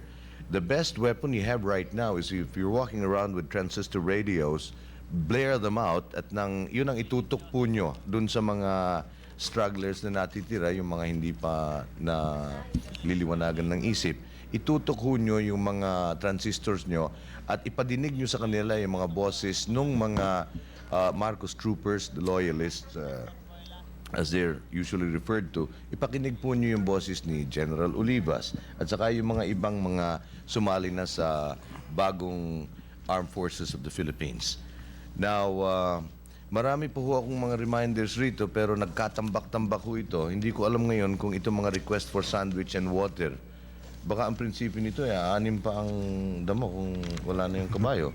So, mabuti siguro update na muna natin ito, no? Kasi Kabayo na padala dito. itong si Joe Mari, mamaya, bago ho mag-closing ito mamaya, ay ipapasabi ko lang yung kwento niya kanina tungkol dun sa meeting. Pero, Wag, baka mahuli na naman ako niyan. so, meron ka ba yata pabasahin dyan? Hindi, manyari, in relation to that, kung totoo man yung merong troops and so on, marahil hindi pa nila naririnig na umalis na si Mr. Marcos. Kasi- Wala na po sa Malacanang, hindi na po siya Pangulo. Confirmed na ho yun. Ito ho naman from Lulu Francisco, there are rumors, itong heading nito ho, rumors. There are rumors that General Ver is still up to some dirty tricks. Do we have any info on Ver's whereabouts? Well, I think one of the first things which were disassembled by the Armed Forces of the Philippines and dismantled was the Dirty Tricks Department of the previous regime, no? But frankly, we have no idea at the moment, but we'll try to put a tracer on the whereabouts, no? If Yeah, we don't have any information right now. Right. We don't know where he is. I suppose maybe General Ramos would have some information later on.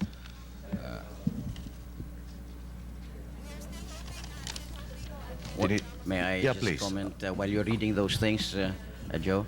I think one thing that was good, that came out good of this this whole thing, no, was the fact that we realized the people's power, and that is we are unanimous about it all, and but over and above all these things, I think. We also realized that the church was united this time, and they've gone out of their way to really promote and request the parishioners to help and support the movement. And to top it all, I think, personally, I think this is shared by most of us, that the power of prayer. The power of prayer was one of the things that really Help. helped very much. Doktor, alam nyo, meron silang kinekwento. Ang sabi nila, ang bawat nilalang raw ay merong television set. At yung television set ng bawat nilalang ay merong monitor sa langit. Bawat set dito merong microwave. May direct line tayong lahat. But unfortunately, most often, every time we find ourselves in trouble, that's the only time binubuksan natin yung ating set. And actually, sumasagot naman. But every time sumasagot yung direct line sa taas, nasa refrigerator naman tayo.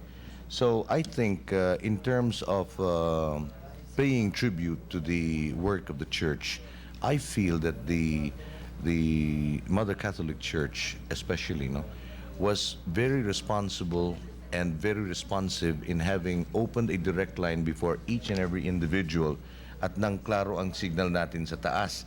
Kaya naman pati yung mga confrontation ng mga tao, tanks versus people, na lilinawan kaagad ng isip, and decency comes up, comes out of each and every person. Kung hindi, this could have been one of the most bloody of revolutions, because sa mga ibang revolusyon ang nangyayari, nagtataguan ng publiko nagbabarilan lang. Ito, nasa gitna lahat yung mga tao Si Mario, mag-aangkor, pagkatapos nag-aangkor, lumalabas sa barikada kasama sina Orly Mercado. How many people do you think ang naipit dun at nagkasakitan kung sakali nagka-firefight ron? Naku, marami. There were hundreds of thousands of people there. From Ortigas to Pituason, punong-puno ng tao yon. Then on Santolan and on Katipunan, on White Plains Avenue, daan-daan libong tao na ron. So there would have been really thousands of casualties. Massacre, that would have been... Yes. And I think this was one of the things that really constrained even the Marcos troopers. And credit to them also, because lumabas rin ang the sense of decency. Bong, ito kanina, you were talking about Channel 9. This is an update. Military forces under Colonel De Leon are still there. Peaceful and no trouble, no employees around. I suspect, Bong, na baka naman hindi malaman nitong mga forces dito ano ang gagawin nila.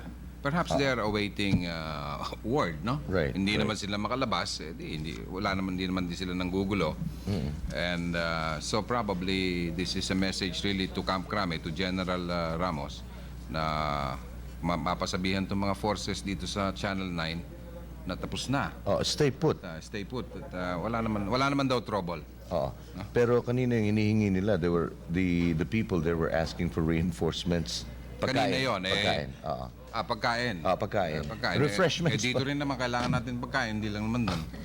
Excuse me, gentlemen. You're certainly missing quite a scene from the rooftop, I must tell you. Really? Yes, you are. We have all our people out there, the people who have stayed with us, who have kept the vigil with us all these nights. And we have just received a phone call from Camp Crame, and of course it is confirmed. So what we would like to do is we would like to turn you over to Camp Crame, our OB van, if you're there. Could we ask our people who are downstairs at the switchers, please? We are going to hear from General Olivas. He has some words that he would like us Before say. that, right now, there are some disturbances which are erupting in Mindiola. Let me just, for 1 minute. Yes.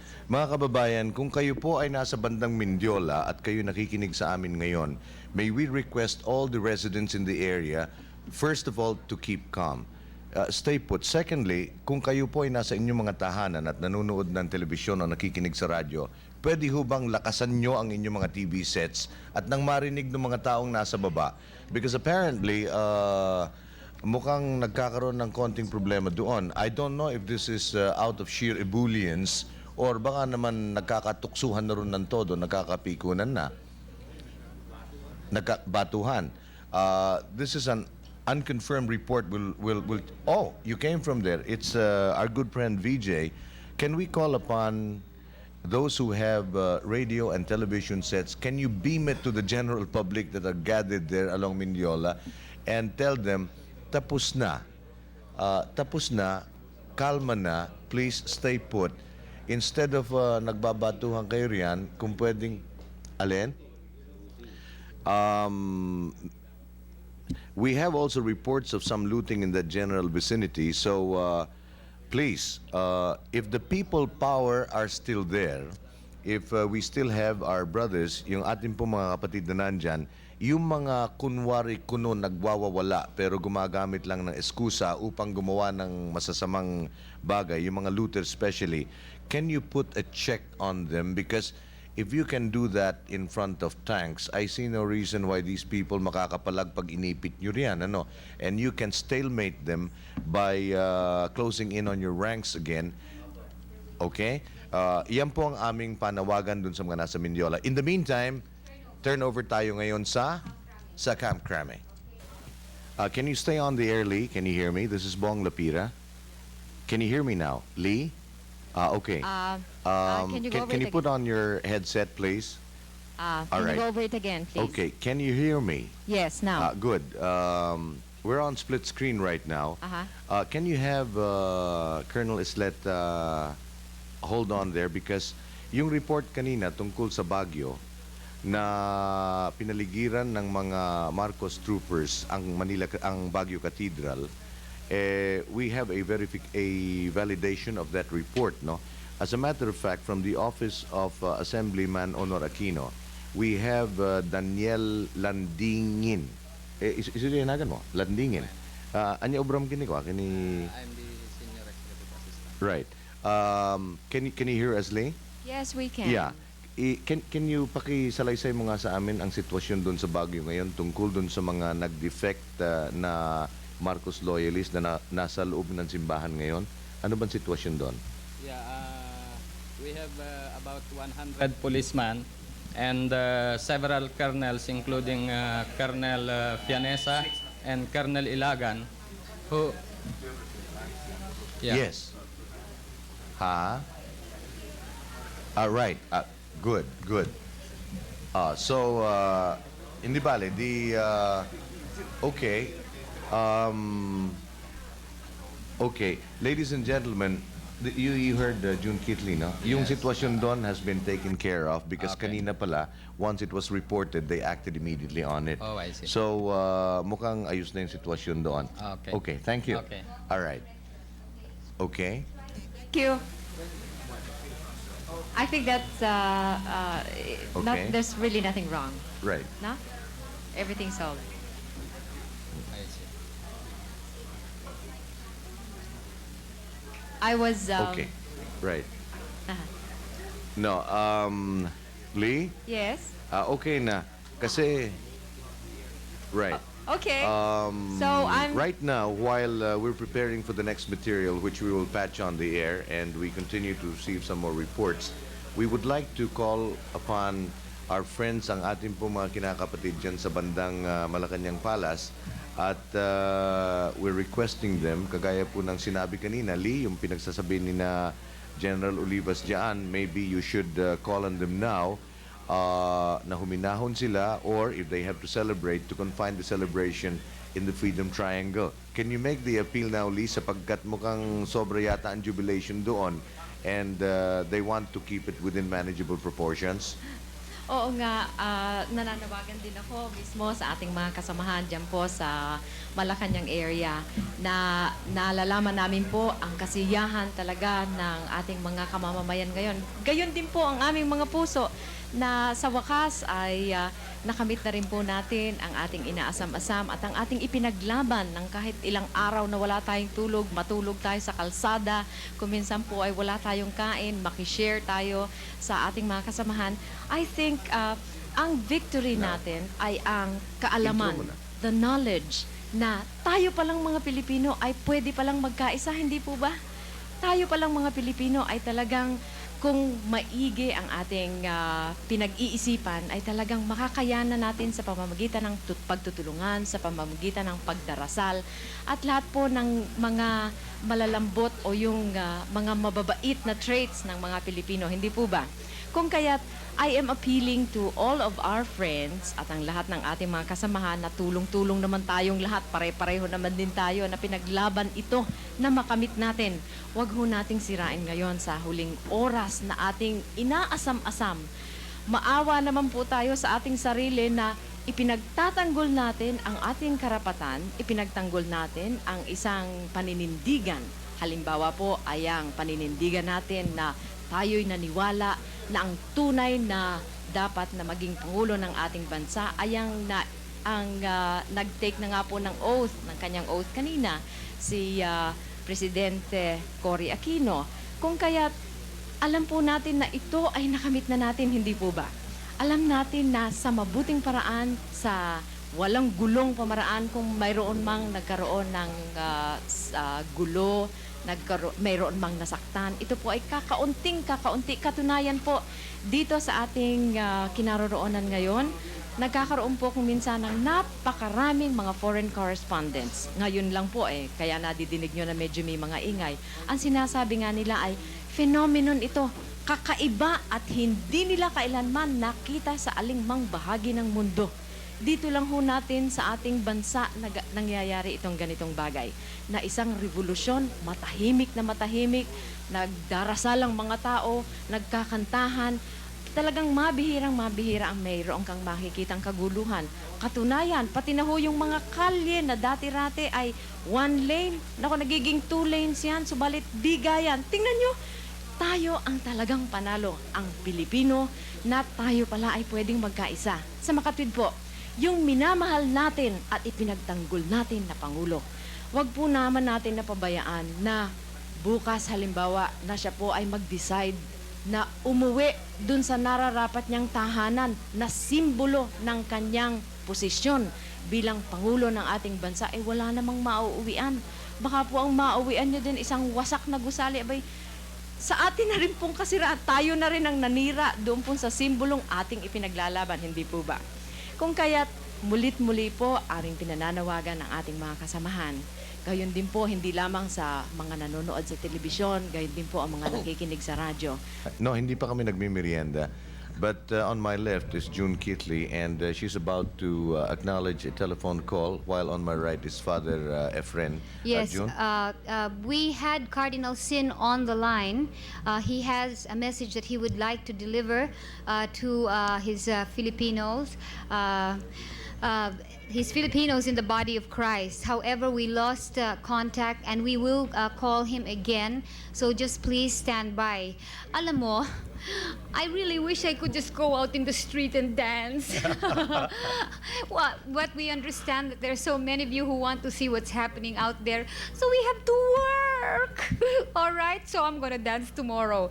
But Bong, I did mention that we have a microwave installed over at Malacanang, and we're going to see if we can have some people who are taking care of the equipment over there, if we can give you some video so you can see what it's like in Malacanang. Somebody just came from there and said that it is peaceful though, but puno daw ng tao, hindi ka makagalaw. Sa labas. Sa labas, of course. Kasi sabi hindi ni nakapasok. General Ramos, siya raw mag-tour guide doon, kaya we'll talaga? take him on that. No? Oh, yes, So by the time definitely. naka-install ang ating microwave doon, pwede siya mag-anchor naman doon. No? Right now, Father Efren and I were just talking while we're waiting for the other calls to come in. And I think each and every Filipino can be proud now because you were not only witness to, but you were a participant of a bloodless revolution. We can write now a book entitled The Anatomy of a Peaceful Revolution. Ang mga ingredients po niyaan, number 1, dasal. Pag kayo'y malakas dun sa top floor, wika nga, you can never go wrong. You have the church behind you. You have the faithful praying. You throw in the ingredient of the people power. Then get a defense minister to resign. Then get a chief of staff to resign. and then you put the electronic media, and then you stir the brew, but sustain it with a lot of prayers. And what you have a miracle. So this is the anatomy of a miracle, which we're very happy we have been not only witnesses to, but we have been participants. Bong, this is God's victory. So I would like to congratulate the Filipino people. As you have said, prayer. Prayer is very important. And we stood fast here and we really work hard because God is with us. And really, if God is with us, who will be against us? So mga kaibigan, congratulations po. At kami po'y nagpapasalamat sa sambayanan sa kanilang patuloy na isang mapayapang pagbabago. Sana po huwag na tayo magpatalo pa dahil kung alam mo, matalo pa eh. Kasi panalo na, sa baka tayo masyado maging excited, makalimutan natin yung tunay na kahulugan ng panalo. Na ibig sabihin ay nagkaroon tayo ng edukasyon, nagkaroon tayo ng disiplina, nagkaroon tayo ng conversion. Ngayon, ang Pilipino, masasabi ko na, ay hindi na sakim. Kung hindi makabayan, makadiyos, at magtatagumpay na tayo sa isang bayang pangako, Bong. Right.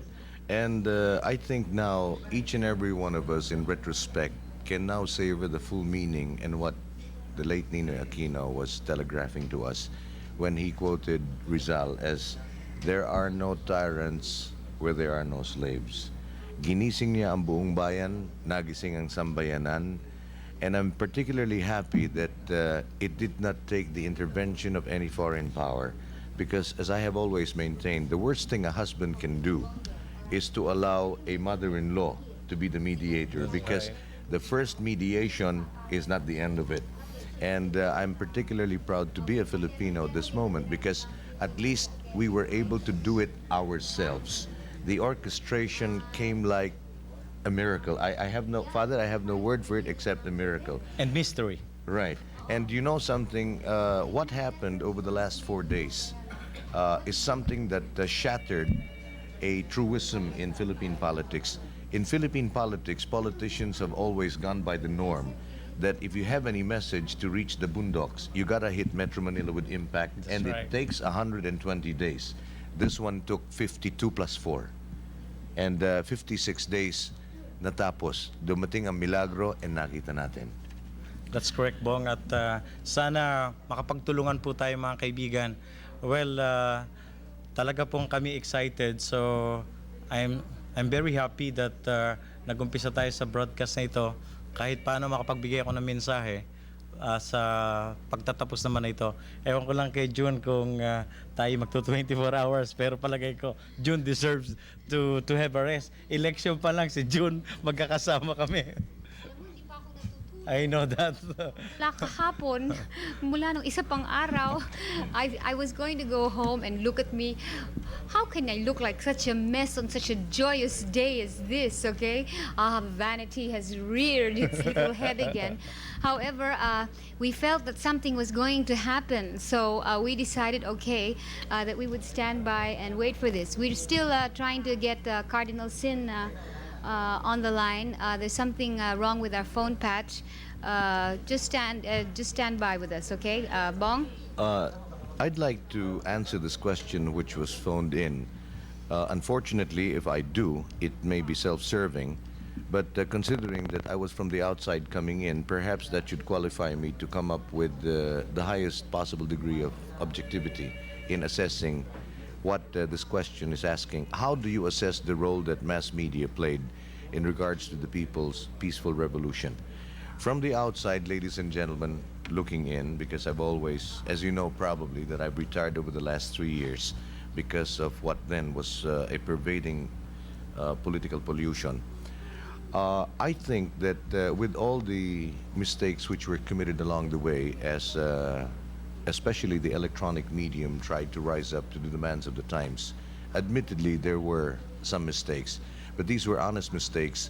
And what was most palpable among a lot of people we'll continue with that. Are we ready? No. What was most palpable in the conduct of media was the fact that every time it commits an error because of inputs, informational inputs which are given, it never hesitated to correct itself. At the same time, of course, one very difficult thing to do is when you're under extreme stress and you have had to vote your own choice candidates, and especially since the equation ceased to be political parties, but it became a fight between democracy, freedom on one side, and the perpetuation of tyranny. It was very difficult, we must admit, it was very difficult to restrain ourselves from clapping here on the rostrum, and it should not be done, we have to admit. And for that reason, I say, Father, mea culpa, mea culpa. But right now, I hope that you will watch the electronic medium, especially radio and television, because it is now going to rise up to the demands of the times. And we're wishing the people who will carry on from us to continue the work and to continue to fine-tune as that medium which is not only responsible but responsive to the needs of the people. I just hope that media succeeds in this, because right now media, especially the electronic medium, I think has been able to regain that much must sought after commodity, which is credibility. And thanks, of course, to the catalyst group that started this all when nobody could move. I particularly would like to commend the staff and management of Radio Veritas, and there will be a lot of other people whose names I will not be able to mention. Let me just rattle them off: to June Kitley, to Frankie Batacan, to Father Efren, Ben Carrion. Sabihin ko na lang, pagpatawad nyo, etc., etc. I think that each and every individual has played a role. You played your role by tuning in to the stations, by praying. You played your role by sending us food and water. The majority of our brothers have taken to the streets, and I think that they should deserve a medal, because were it not for the presence of the phalanx of men and women who have taken to the streets, I think this would have been a bloody confrontation. And, you know, there were actuations which defied the Filipino psyche. From the Anchorman's Row, we would hesitate to broadcast where the firefight, kung saan ho nagkakabarilan. Kung minsan nag-hesitate kami magsabi, kasi baka matakot yung mga tao at umalis, and that would be understandable. But you know, to our pleasant surprise and admiration, pag sinabi po namin na may narinig na putok sa bandang Nagtahan, ang mga tao po para bang hinahanap kung saan yung putok. And they go there physically. That's correct. Na parang sasalagin nila mga bala. And you know, from where we sit, we sometimes feel a sense of guilt, because eto na yung mga bata, ginagawang pansalag ang kanilang sarili. And yet, what's happening is tayo naman ay nandito. But I think that they should be congratulated. Are you ready? Good. Oh, wait, all right. We're going to try and see if we have a patch. All right. Yes, we have a patch. Okay. Could we speak to His Eminence Jaime Cardinal Sin, please? Hold on, ma'am. All right. Thank you very much. Hello. Hello? Yes, good evening, Your Eminence. Good evening. Do you have a message for all of our people? Yeah. In the midst of all your jubilation, I wish to remind you that we have to be humble in our victory. And number two, it was God who answered the prayer of our people. And so we could say that during those 14 years, maybe that was the time when God would like to make us remember that we have to make reparations for our sins. We are making a sort of an act of reparation, because we would say that St. Paul said we have to complete in ourselves the passion of Christ. It is found wanting in the church. And now everything is over. After Good Friday comes Easter Sunday. If winter comes, will spring be far behind. So I wish to thank the Lord for His grace, for responding to the prayers of our people. And after this, I would like to request our people to show a low profile, and let us work hard to unite our people so that we can reconstruct the nation. El pueblo filipino is un pueblo mariano. And so I would say that it is good to repeat what No Más Amor says. No más amor que el tuyo, oh corazón divino, el pueblo filipino. tidak syukur atau thank you. Thank you very much, Your Eminence, and I'm sure that your people would very much like to thank you for your inspiration and your leadership. Good night, Your Eminence. June, Yes. I feel like joining the people outside because they're singing Christmas carols. They are. They're singing Ang Pasko ay Sumapi.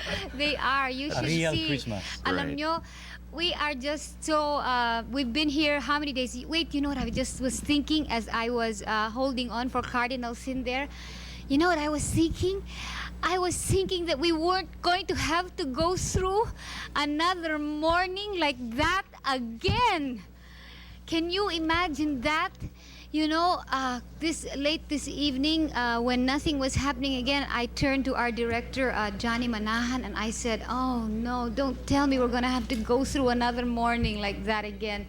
And we are not going to have to go through another morning like that again. And oh my goodness, I really do want to go out there and dance, and I'm going to be very unprofessional, and I'm going to leave you hanging here on the line.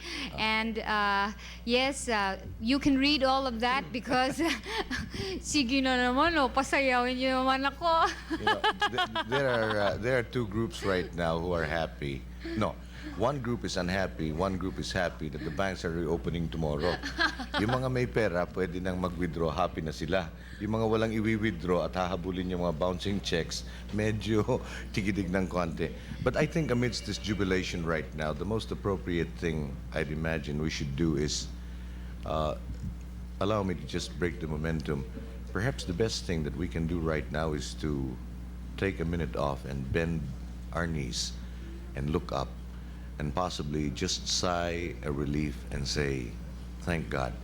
And for that reason, I think, Father, I think we should, can you lead the prayers, please? Thank you, Bong.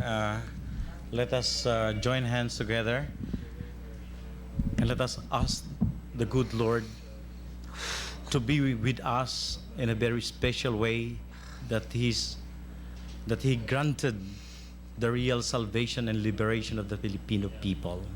Lord, you have been with us. The Emmanuel, God is with us. We are the pilgrim people struggling towards your kingdom, your promised land, overflowing with milk and honey. Now, we are about to realize that kingdom, isang bayang pangako na dinadaluyan ng gatas at pulot-pukyutan. Isang bayang pangako na may katarungan, pag-ibig, at higit sa lahat, pagpapatawad. Panginoon, ang bayan ng Diyos ay naglakbay, pasan-pasan ang iyong krus. Especially in these last 4 days. Ngunit binigyan kami ng muling pagkabuhay, sapagkat si Kristo'y namatay upang muling nabuhay. So Lord, bless our Filipino people, those who have been instrumentals of this salvation. General Ramos, Minister Enrile, and of course, our great leader, President Corazon Aquino. Lord, let us pray for Benigno Aquino. He is your God-sent son in this world, in this country. May he rest in peace. But now, he won, and his spirit is with us. Lord, bless those people who have died on the process of this salvation. Eternal rest grant unto them, O Lord. And for all those involved in media, give them courage, humility to go on, to serve the people, to defend the faith, humility, truth, loyalty to truth. So, Lord God, I have no more word, but thank you. Bless us. God bless the Philippines. Amen. Amen. Amen. Amen. Amen.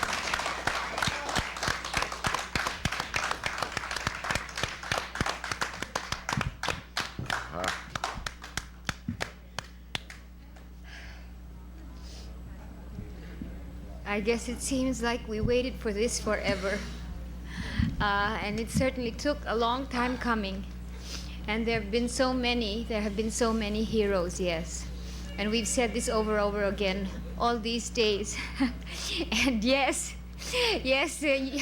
our director over there is dancing, and I'm gonna go now, and I'm gonna go out there and I'm gonna dance, and I'm gonna leave you because I promised you that I was gonna go out there and dance, okay? Ladies and gentlemen, we're back to the Anchorman's Row, and alam nyo kasi pagka wala hong air condition rito at saka medyo masyado mainit yung ilaw nag-i-steam yung mga glasses, kaya meron pa ba tayo mga... Bong, you know what I would like to share with our listening public or our viewing public? Sanay po ako sa radyo Hindi ako talaga pan-telebisyon. Ako'y 5 taon sa radyo, hindi ako sa telebisyon. Although I'm appearing in Good Morning Manila. So I hope I'll be given the show again, Good Morning Manila, especially my segment, Inside. Well, I would like to share with them, Bong, 3 symbols. 3 symbols, Bong. Number 1, Bong, is this symbol. Would you read it? People, power, Koridoy. This is the symbol, my dear brothers and sisters. And the second symbol was given by the aid of the Minister of National Defense when I interviewed General Ramos and Minister of National Defense yesterday morning, and I was given by this, the symbol of the real armed forces of the Philippines. And of course, don't forget the symbol of Bong, which means Cory Aquino and Benigno Aquino.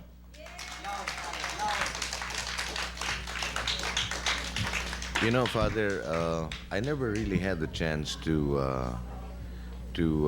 express my personal congratulations to a good friend who has always been an esteemed professional in the person of Minister Johnny Ponce Enrile. I must admit that immediately after elections, when things were quite curious to say the least, I never expected that he would come in with that catalytic move, because I think that the momentum, the groundswell, immediately soared to unprecedented heights when Minister Ponce Enrile and General Ramos took that stand, and with the ingredients falling all into place. And that is not an easy decision, Bong. Right. It's hard to make a decision, and this decision in favor of truth, in favor of the people, I think that is the most difficult decision to make. And I'm really grateful to God that God has given the grace of the Spirit to these 2 dignified men of our country, General Ramos and Minister Enrile. And please, ladies and gentlemen, at this point, may I invite you also to pray. I hope you can agree with me to please pray for the first family who has just left. Yes. Please pray for President Marcos. Let's pray for the First Lady, for the family. Maybe they've done something wrong, but maybe they are good, they are sincere in their own way. Maybe they committed mistakes, but please, we are Christians, we are Catholic, we are willing to forgive. So mga kaibigan, patawarin po natin sila. Maring hindi nila nalaman ang kanilang ginagawa. This is the time we can prove to ourselves that we really win because we are willing to forgive. If we can forgive, then that's the real victory of the Filipino people. So let us forgive, and that's the real victory and sign of our victory of the Filipino people. You know, Father, one of the signs of total solidarity was the assist that was extended to us by our Muslim brothers. And we're deeply touched and we're deeply appreciative. And we hope that one day too, if in case you need our assists, kung makakatulong naman kami at kayo naman ay sa bandang lugar nyo in your geographical area, magkaroon kayo ng problema, we hope that the Christian brothers of the Muslims will also respond, because they have responded positively. and they have come from napakalayo, nagpunta rito sa atin. So, you see, unity transcends physical boundaries, you know. Because of love of God and love of the country, we were able to unite our Filipino people. So, since June has arrived, maybe I can go, and I would like also to dance and join the people and really have a good rest and join my my people in Valenzuela. So thank you very much, June. Thank you very much, Congratulations, fathers. and Bong. Thank you very much. Congratulations to us all. Okay, friends, I'm back. I haven't even had my dance yet. Now, please pay attention. This is important. It seems that we have some fellow Filipinos who have some evil or unkind designs. They are at Malacanang right now at gusto ho nilang tayong sabayan. Siguro, naiintindihan nyo na sinasabi ko.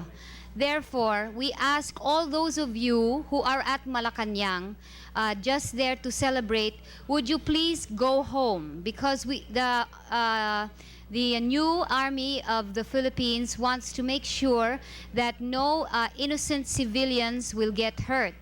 Nakikita na ho namin ito. We saw some of this activity earlier on this afternoon. In fact, some of it happened, and they were talking about it now. So what they want to do is to create some panic, and they certainly ang gusto ho nilang sabayan tayo. Kaya eto po hong sasabihin ko sa inyo. May tumawag po sa atin ang Camp Crame, at ang sinabi po niya na meron tayong mga kasamang Pilipino na may gustong gawin na hindi ka nais-nais. Gusto ho nilang sabayan ho yung ating selebrasyon. Merong iba sa kanila siguro nagpapaputok dyan ng mga firecrackers, at saka gusto ho nilang pumunta sa Malacanang para meron silang makuha. Ngayon, wag natin payagan silang gumawa ng ganon. And we can only do this through one way. We must leave Malacanang area. All those of us who are innocent citizens, leave Malacanang area and go home peacefully. Stay in your homes, all those of you who live there. Therefore, we can expose our fellow Filipinos who intend to do this to us. Let us leave all the work to the army, to our new Philippine Army. So please, we will say this once more. Umuwi ho kayo, iwanan nyo ho ngayon din ang Malacanang area, yung Mendiola area. Umuwi kayo para yung mga gustong gumawa ng masama makikita kaagad, ma-expose sila. Kasi makikita nila kasi nandudun pa eh. Kaya kung lahat tayo na wala tayong masamang intensyon ay umuwi na tayo kaagad, di lalabas ho yung mga taong gustong maiwan doon. So leave the Malacanang area. We are going to have a free Philippines. We've come this far, and we're certainly not going to let some other people take it away from us, not on tonight of all nights. Sinabi ko ho yun sa Ingles, at sinabi ko po ho yun sa Tagalog na bakang hindi maganda masyado yung Tagalog ko. Kasi medyo nagagalit ako eh. Ang tagal-tagal natin nagawa ng ganito, pagkatapos sasabayan niyo pa kami.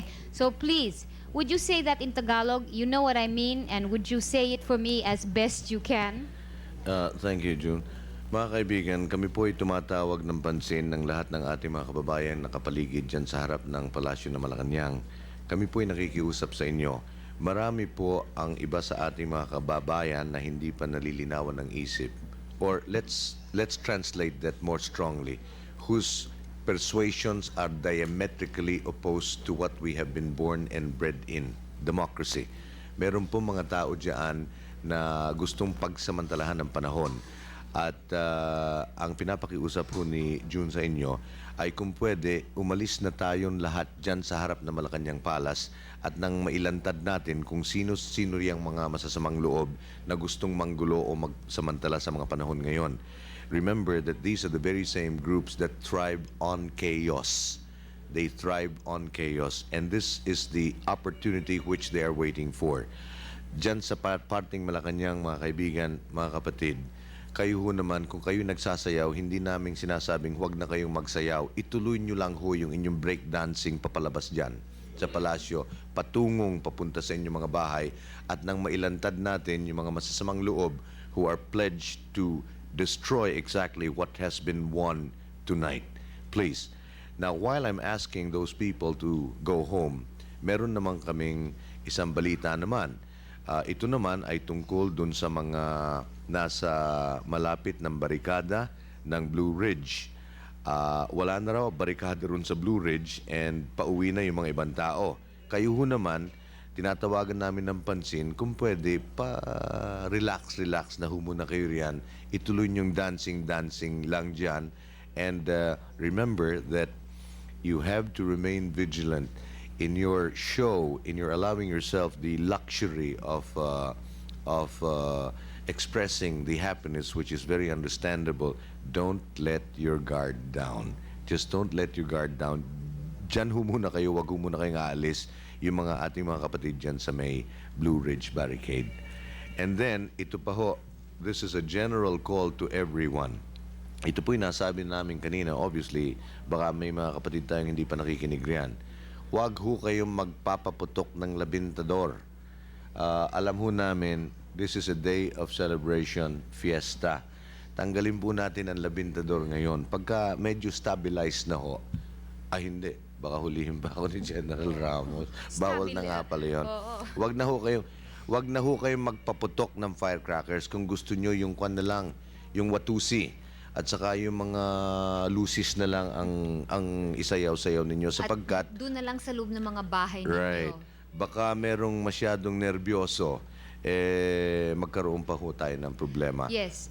This time, our new Philippine Army wants to do its job. Alam niyo ho, kung napansin ho ninyo kanina, ang tagal-tagal ho nila bago nila ni-release ho yung statement. Nagtataka ho, marami kami dito kung why it took so long for them to release the statement. And we realize now that this is why. Therefore, alam mo, I don't even feel like dancing anymore eh. Now I'm angry. You know, ang dami-dami natin dyan eh. Lumabas ho tayo sa mga bahay natin eh. We went and how many people put their lives right there on the line, right there on the street in EDSA? Came right up to a tank. And now some people who've been sitting there on the sidelines waiting for something like this to happen think that they can take it away from us. Right.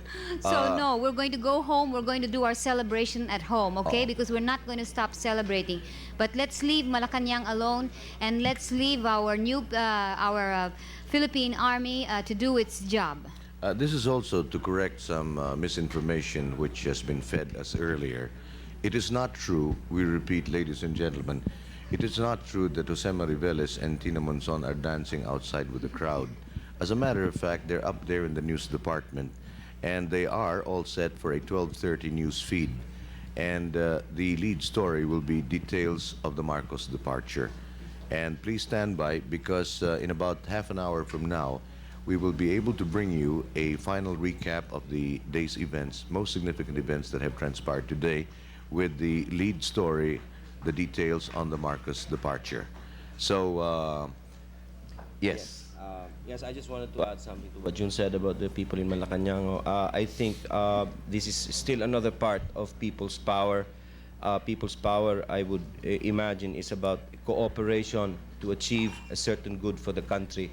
And that is what's happened. And I think this call for getting away from Malacanang to leave that area is still part of that people's power in a form of cooperation for the common good.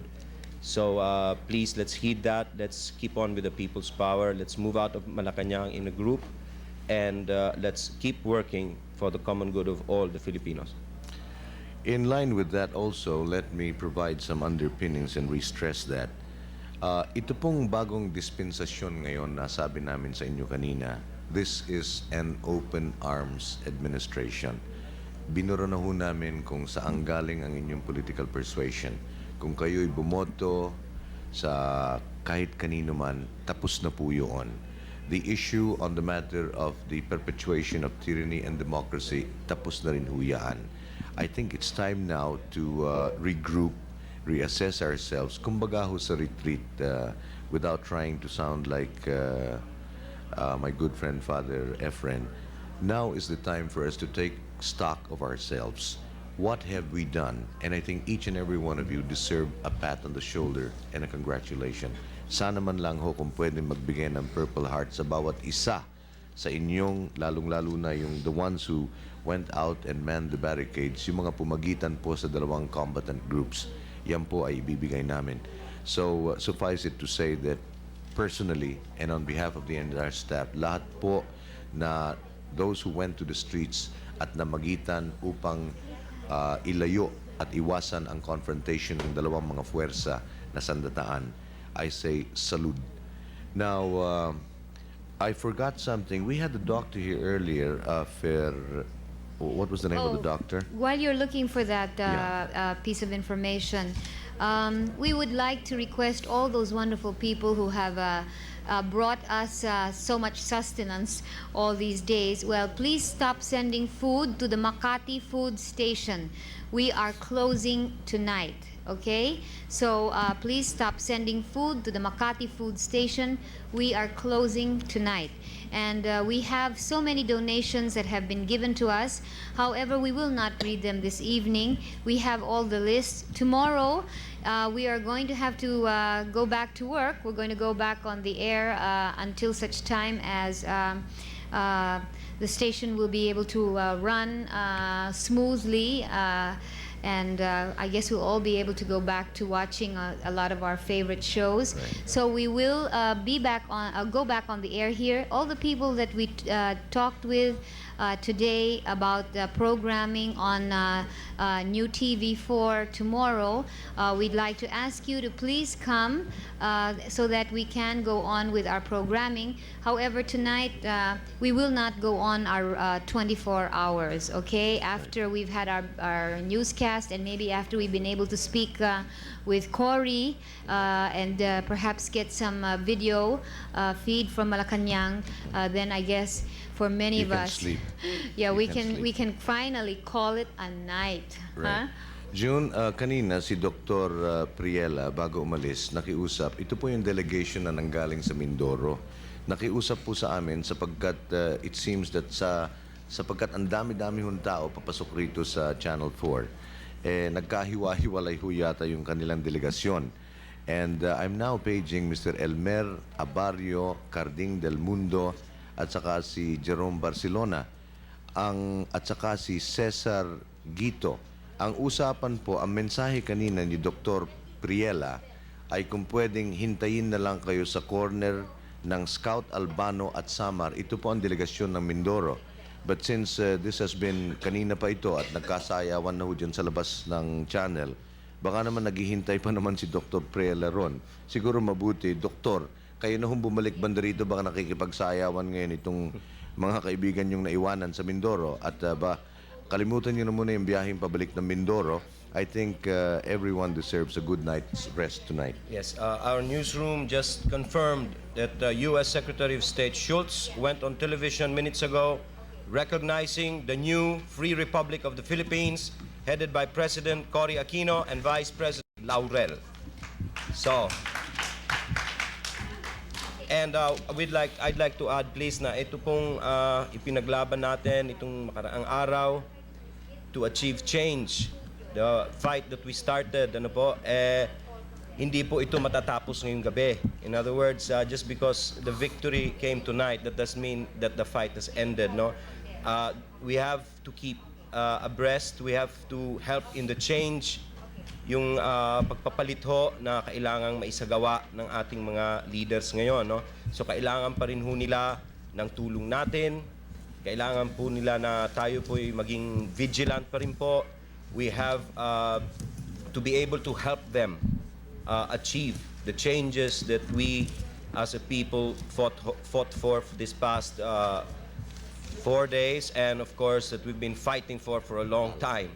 So please, let's keep our vigil, let's keep our heads, and let's help Cory, Doy, Minister Enrile, and General Ramos achieve whatever changes we want them to get, or what the Filipino people need from them. Here's a piece of announcement which unfortunately we were not able to read earlier tonight, but attention everyone. Domestic flights of Philippine Airlines are resuming. PAL spokesman Enrique Santos said the domestic flights will resume at 12 noon tomorrow. Repeating that announcement, Philippine Airlines domestic flights will resume tomorrow. Philippine Airlines international operations went back to normal yesterday. And here's another, this is an inquiry for for General Farolan. The MIA, Manila International Airport, closed down at 5 o'clock in the afternoon and all flights were canceled. How soon is the MIA returning to normal? Even while we await word from General Farolan, I think it is safe for me to say that since tapos naman ang lahat, I would imagine that the rescheduling of air traffic will have to resume at the soonest, unless there are some more problem areas there which they have to settle, which would be directly related to security. But nonetheless, from the one inquiring, we'll give you the news as soon as we get it. The question, once again, for the guide of our newsroom so we can put tracers, the MIA closed down at 5 o'clock this afternoon and all flights were canceled. And the question is, how soon is the MIA returning to normal? I'd imagine that since Philippine Airlines is resuming its flights tomorrow and the international flights resumed yesterday, I'd imagine that the only reason why the flight was canceled and closed, the MIA was closed, was because precisely this was the time when they were clearing the takeoff, the departure of former President Ferdinand Marcos and his family. I think this was for security reasons because ang inaalalayan po nila, and we have to make a confession now, alam po namin yung balita na paalis na ang dating Presidente Marcos.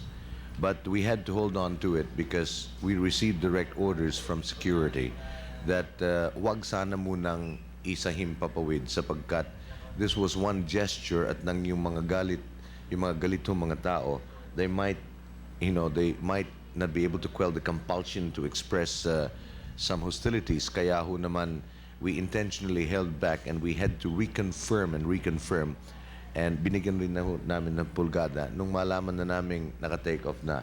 That's the time we broke the news because we felt that it was more responsible to do that. It was not a case of our withholding information. Mariveles, as a matter of fact, had the news bulletin with him, and it was at his instance. Sabi niya, wag muna because the thing to do now is baka the ire and the anger of the people that have been kept for so long, baka biglang sumabog yan, and it could lead to disaster. So here's another note here from Engineer Ben Pascual, brother of Governor Pascual of Bataan. This was tapped in at 12 midnight. KBL leadership in Bataan congratulates Her Excellency President Corazon C. Aquino. It further pledges its all-out support for the administration. Signed, Governor Efren V. Pascual of Bataan. I'd imagine that henceforth most of the things which we should be receiving now would be congratulatory letters. Yes, we hope. Anyway, as we were coming down here tonight, we were getting ready to stay on again until tomorrow morning because we were supposed to be the midnight shift for tonight. But anyway, it was good news that we got. But anyway, as we were coming down here, as we were walking down the side, there was an army man with a megaphone telling people to please keep your guard because there might just be still some elements of loyalist troops around. I think General Ramos and his troops still have to do some mopping up operations.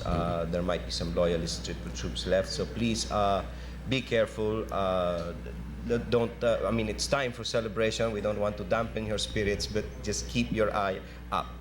Anyway, there is an inquiry from a viewer. Tuloy ho ba ang welga ng bayan bukas? Siguro ho ito ay masasagot lamang ho ni President Aquino ho, no? So maybe I think she's may I come in on this? This is precisely one of those inadvertent tempests in the teapots which was stirred in our desire to qualify or have our guests qualify their statements. Yung welga ng bayan, if my memory serves me right, was a call made by a group. And this was a call. We had them on the forum. We had the lady. And mag-uumpisa dapat ito nationwide eh. qualify namin, tinanong namin, ito bang planong ito is coterminous? Is it coterminous with the installation of a new government? And the lady, I think it's Ms. Rosales, if I remember correctly, categorically stated in that interview na hindi, it is coterminous with the installation if a new government is installed. So I would imagine, without fear of contradiction, going by that interview we had with the lady, mukhang hindi ho tuloy ang welga ng bayan bukas, sapagkat bakit pa tayo magwewelga, tapos na ho naman yung ating ipinaglalaban. So let me restate that. Tuloy po ba ang welga ng bayan bukas? Hindi po. Hindi po tuloy ang welga ng bayan bukas, and I'm basing my statement on the categorical statement of the lady who was here yesterday, that the intended welga would be coterminous with the previous dispensation. Pag na-install na yung bago, ay back to normal na. Now, ang wala ho kaming announcement ngayon naman ay tungkol sa meron bang klase bukas. So, tinatawagan po namin ng pansin the heads of the institutions, kasi there are two schools of thought. Meron pong mga proponents ng after what we've all gone through, some people feel that we deserve a holiday tomorrow, a day of prayer and rest. Hindi ho namin alam kung yan ay idideklarang holiday bukas because wala naman nagsasabi. However, on the matter of employees working, I have a feeling that you will not be able to stop the employees from going to work tomorrow because each one has his own story to tell. So kahit nasabihin ho siguro nilang walang pasok bukas, I think papasok ang mga tao bukas at nang magkwentuhan lang kung ano naman ang ginawa nila. Yung mga humarang dun sa mga tangke, yung mga humarang dun sa mga tubig ng tangke, yung mga kanya-kanyang istorya na yan bukas. So I'd imagine that it's back to normal tomorrow. And I think there was news tonight at about 9 o'clock that the banks will resume normal operations tomorrow. Right. So those people who ran out of cash the last 3 days, there's hope for money tomorrow. Right. Now, mga kaibigan, ang ating pong panawagan, itutuloy po natin yung mga basic pointers na madalas naming sinasabi ngayon habang tayo naghihintay pa ng mga ibang mga informasyon. Baka sakali may gusto naman kayong ipabalita sa amin. Patuloy pa po ang aming staff na nagmaman ng aming telephone terminals dito. Ipaabot lang ho. Kung hindi pwede sa telepono, ay padala nyo na ng courier so that we can bring in as many updates on what's happening. Meron ho itong isang naibod sa akin, and this is an announcement. To all officers and members of the Makati Police Association, Inc., known as the Eagles of Makati, numbering 1,000 members, and who were tasked to barricade Guadalupe Bridge in Makati, please stand by until further orders from Colonel Villarreal. And tomorrow at 9 o'clock in the morning, a general meeting at Sulo Coffee Shop, Makati. This is by the President of the Association, PFC Ernie Sales, conveyed by PFC Rafi Berha, the Vice President. And, well, the other signatories to this message is PFC Tony Tacorda, PFC Andy Peralta, PFC Nick Medina, and Boy Fernando. Isa hong reminder once again, we have about close to 15 minutes before the overall news wrap-up will be presented to you, to be anchored by Jose Marie Velez and Tina Monzon Palma. And we are not, incidentally, we are not. You thought you could go home because tapos na. No, we are not signing off. We're continuing until tomorrow morning. So perhaps pagpasok nung news mamaya, I also would have to beg my leave because usually 12 o'clock I turn into a frog. So what have we got? Well, this is from Mrs. What's this? Bipay Zagala. She's got a call for the POEA. The wife of a Saudi contract worker is pleading the POEA officials to please open the POEA office tomorrow. We wouldn't have any news on that right now. No, whether. No, but corollary to that, I think we should repeat our appeal. Yung po, mga kababayan, na namamasukan sa gobyerno at saka sa mga government-controlled companies, yung mga kumpanya ho na ostensibly took the political path of the KBL, wala ho kayong dapat nakatakutan. Go back to work tomorrow because things are normalizing already. By tomorrow, back to the salt mines, wika nga nila. Wala ho kayong problemang dapat i-anticipate o ikatakot sapagkat the call for unity and reconciliation has been meant. And go back to work so that the machinery of the government and yung mga makina ng mga organizational machines na kasali naman tayo, if it's a private corporation, ay dapat bumalik na to normal. Meron ditong katanungan daw kung sino raw ang in charge ng Malacanang ngayon kasi daw ang dami pa raw mga tao ron. Hindi ko lang alam mo kung anong oras ko na-receive to, no?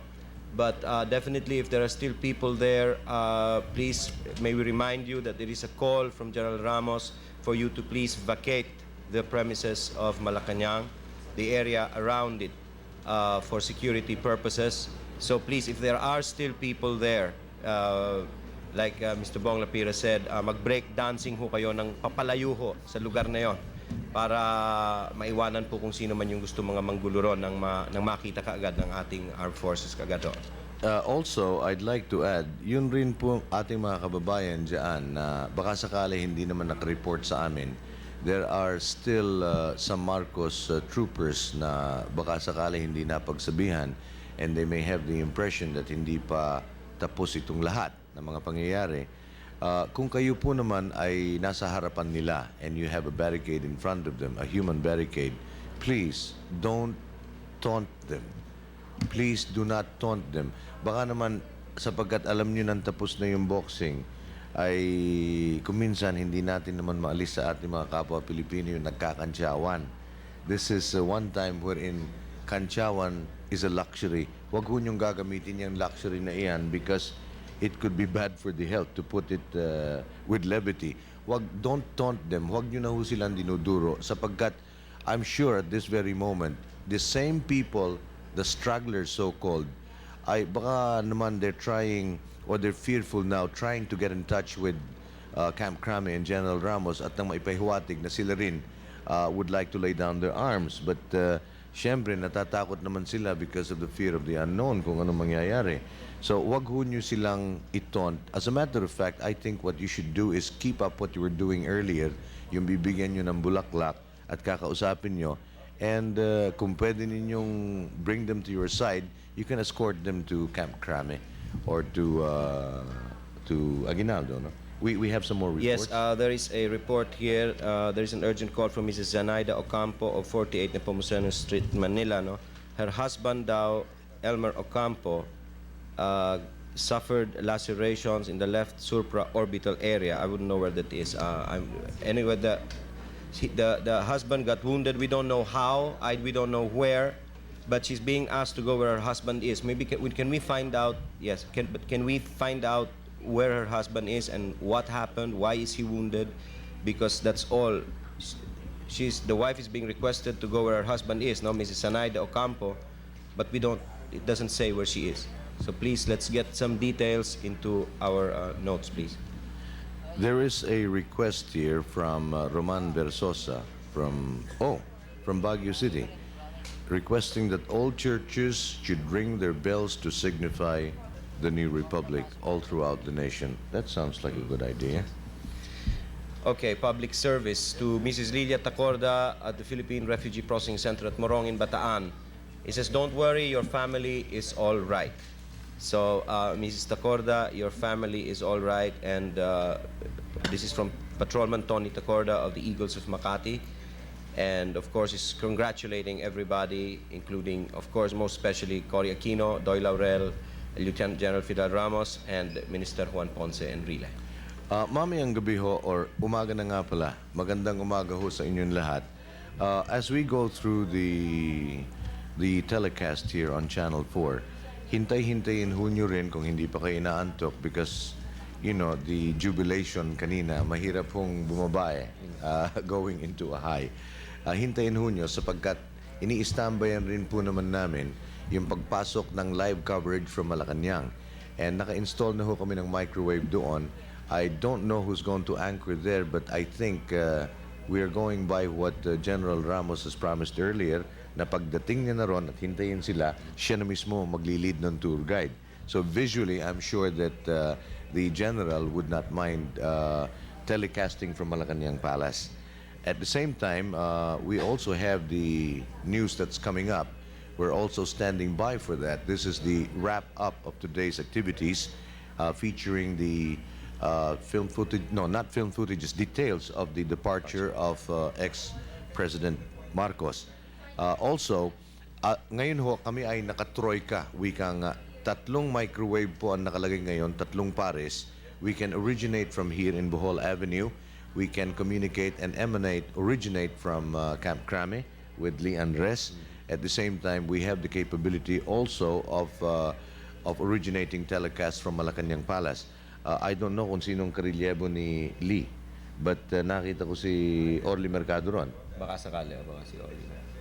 I'm not sure either. I see. Now let me just read this while we're standing by for the other feeds. Okay. To all gays of Malolos, Bulacan, we are requesting you to join the people here in MBS 4. Please, we need you badly. Signed, Gigi. Next, please ask people in Malacanang to sing Bayang Magiliw, right, to pacify people and avoid looting. Next, can you please flash Malacanang to see if President Marcos is really around or not? Well, you can have our assurance that the report has been reconfirmed. As a matter of fact, reconfirmed and confirmed, and there was a statement from no less than Secretary Schultz of the United States of America. Nakaalis na po. From Mr. Pedro Sanchez, time 12:04, message, congratulations to the staff and June Kitley for a job well done. From students, faculty, administration of Maryknoll, congratulations to President Aquino and Vice President Doy Laurel. Okay, this news came in at about 12 midnight tonight. It's an appeal to people in Malacanang again to keep calm. He says no, the TV cannot reach the place. That means siguro that there's no television for the people to watch on the streets. No, so we should probably get the Radio Veritas or something to please put on their loudspeakers out there to tell the people to break up. And someone suggested sing the national anthem, sing Bayan Ko. Please, let's keep calm. And again, the plea to please move out of the area. Here is a call for the same people power, but people of the cloth. There's a suggestion here that we should request the very same valiant priests and nuns to head towards the area of Mendiola because they need people to pacify the crowds in Mendiola. People are firing guns into the air. Aba, hindi dapat yon kasi bawal na yung firecrackers, what more kung guns. I think we have to request our countrymen to konting iloki ng konti yung mga celebration ngayon because baka it might inadvertently cause some problems which we do not intend. I think the key word here also is the word discipline. The same discipline which all of us have manifested under extreme pressure. And if we can give it one last spurt of discipline, we can avoid a lot of untoward incidents that that may happen. And do we have some? Yes, no. Well, right. I think maybe we should appeal to the people out there who are thinking correctly and who are more in control of themselves at this point to please calm the others. Tell them to stop this form of festivities. This is not. If they want to dance and sing, fine, but firing guns and things like this are not what we were hoping for. Yung po mga kabataan, mga umalis ng bahay at napunta rito at tumulong dito sa movement, Maraming mga panawagan rito. Gusto ko sanang basahin, baka nag-aalala yung kanilang mga pamilya. To the relatives of Mr. Jerry Umali of Batangas, have we read this? No, I haven't. Attention, relatives of Mr. Jerry Umali in Batangas, he is safe and sound. Also for Giselle Uy, please call your mother. She is very worried. We'd like to page Giselle Uy. Please call your mother. She is very worried. Signed by Teresita Uy. Ito po naman ay galing kay Susan Ramos at ang panawagan niya naman, panawagan kay Alan Banyosa to go home. Family is also worried. Okay, if most of those who are out on the streets right now, I honestly feel that if you get the chance to and you see a nearest telephone, please call up your homes at magsabi naman kayo na mag-time in, wika nga. I-tap nyo lang naman at nang hindi naman nag-aalala yung inyong mga familia. And kung ayaw nyo naman, itawag nyo rito, at least we can relay the same. We're standing by for the news feed, which we mentioned would be going on any moment now. Any of the other points, Malacanang, if it's ready, we will also patch on to Malacanang for a direct live broadcast. And if, for example, we have some material from Camp Crame right now, and they feel that they should update us on what's happening nationwide. Which one is coming in? Crame. Good. Good. Magpapa-update tayo muna, mga kaibigan, kay Lee Andres from Crame. But first, we have an announcement here. You may wish to... Yes. Again, for the people in Malacanang, to our friends who are still around Malacanang, let us isolate the criminal elements and agitators by simply moving away from the palace. Let us celebrate at Freedom Park, at EDSA, at Channel 4 in our streets, but not please in that area. Sabi nga po kanina ni General Ramos, yung pong people's power, gamitin pa uli natin ngayon, pero hindi na yung para magbambara ng mga tangke o ng mga personal carriers, ganon, kundi people's power na to keep the people calm. Okay, let's please keep the people calm. I'd like to queue for the turnover of Crame, if you can give me just about a minute. Lee, I hope you don't mind right after this. Ako'y magpapaalam na.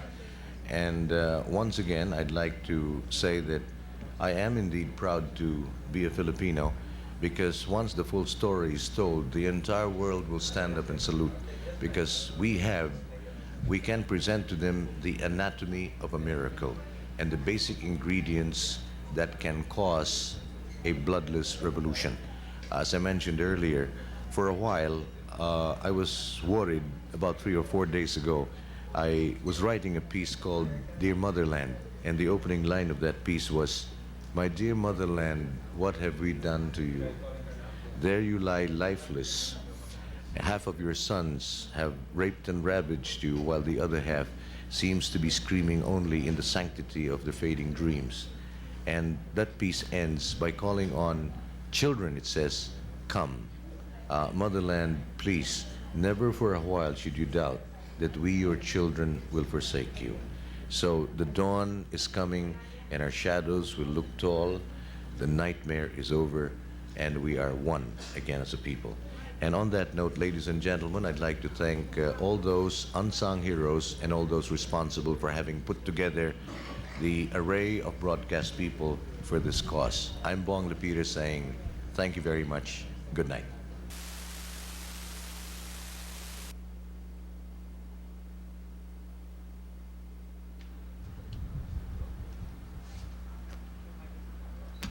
Good evening. This is our delayed 11:30 news with Tina Palma. This is Jose Mari Velez on the new Channel 4. The 20-year rule of Marcos finally ended at mid-evening today as he succumbed to demands for him to resign and peacefully hand over power to the newly installed government of President Cory Aquino. Independent reports confirm that 2 helicopters carrying Mr. Marcos and his family took off from Malacanang Palace at 9:05 this evening and immediately proceeded to Clark Air Base to take a U.S. Air Force plane made available by American authorities. In Washington, D.C., Secretary of State George Shultz confirmed that Mr. Marcos had finally resigned, putting an end to a 4-day stalemate in Metro Manila as Marcos tried to hang on to power with troops loyal to him protecting him in Malacanang.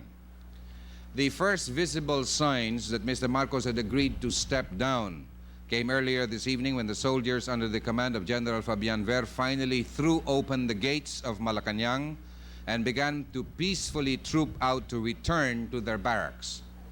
U.S. Secretary of State Shultz, in confirming that Marcos had resigned, said the former Philippine president was welcome to enter the United States, but said no decision has been made about his ultimate destination.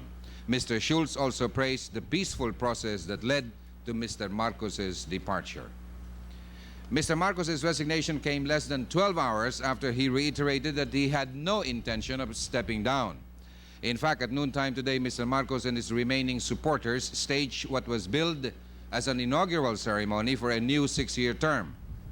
Just before the helicopters carrying Marcos and his family left Malacanang, about 100 people broke down wooden barricades several hundred meters away from the palace and rushed towards the compound. Less than half an hour earlier, 7 truckloads of troops with 2 light tanks and armored vehicles left the palace and motored back to their barracks. Radio station DCR-8 said only a small protective force was left in the palace until Marcos himself had left. This was just received by us, and we would like to read it in full. It was called to us by the U.S. Embassy.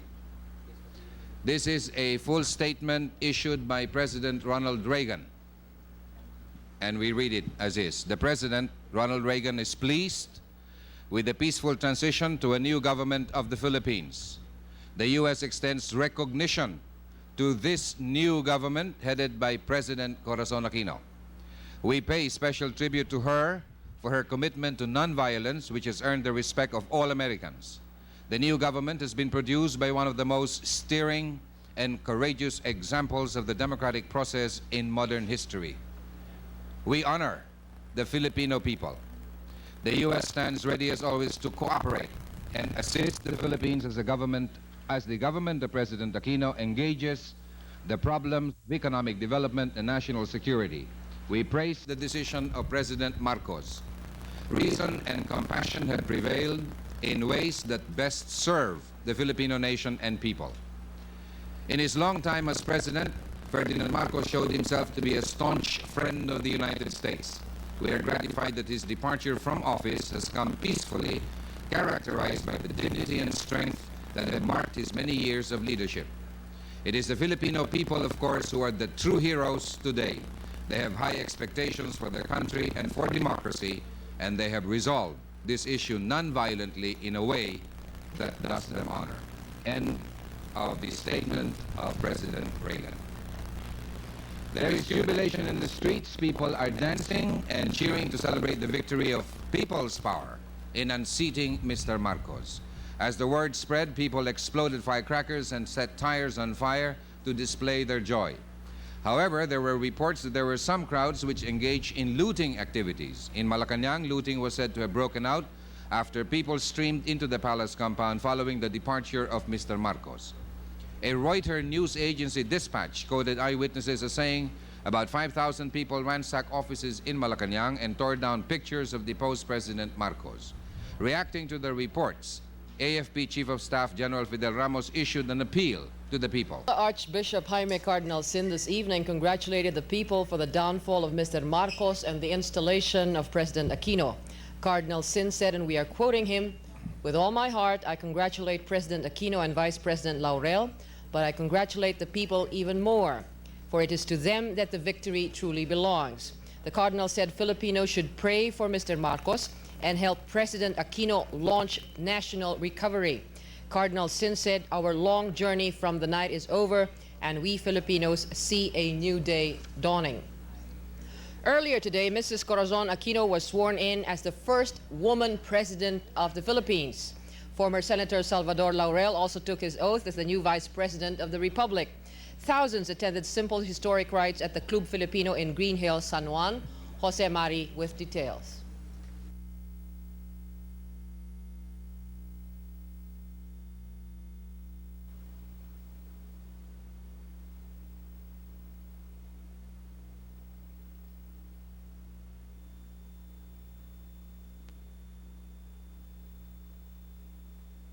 in the land was made possible by the now familiar term people's power. Such people's power was augmented by military forces under the leadership of Minister of Defense Juan Ponce Enrile and Chief of Staff Fidel Ramos.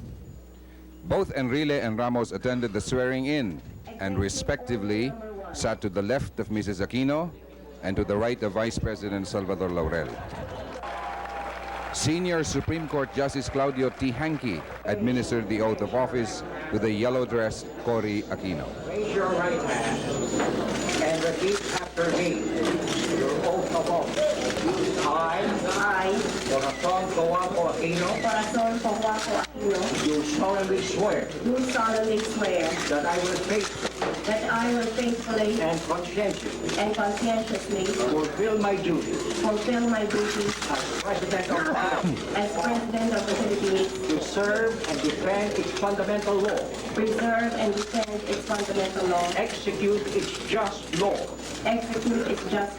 do justice to every man, and consecrate myself to the service of the nation. So help me God.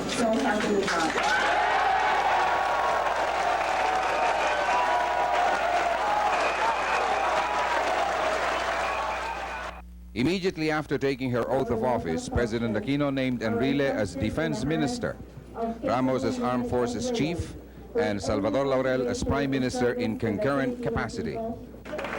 They were the very first official acts of President Aquino, thereby further stabilizing the political situation and achieving greater normalcy. She is expected to formally organize and announce her complete cabinet in a few days.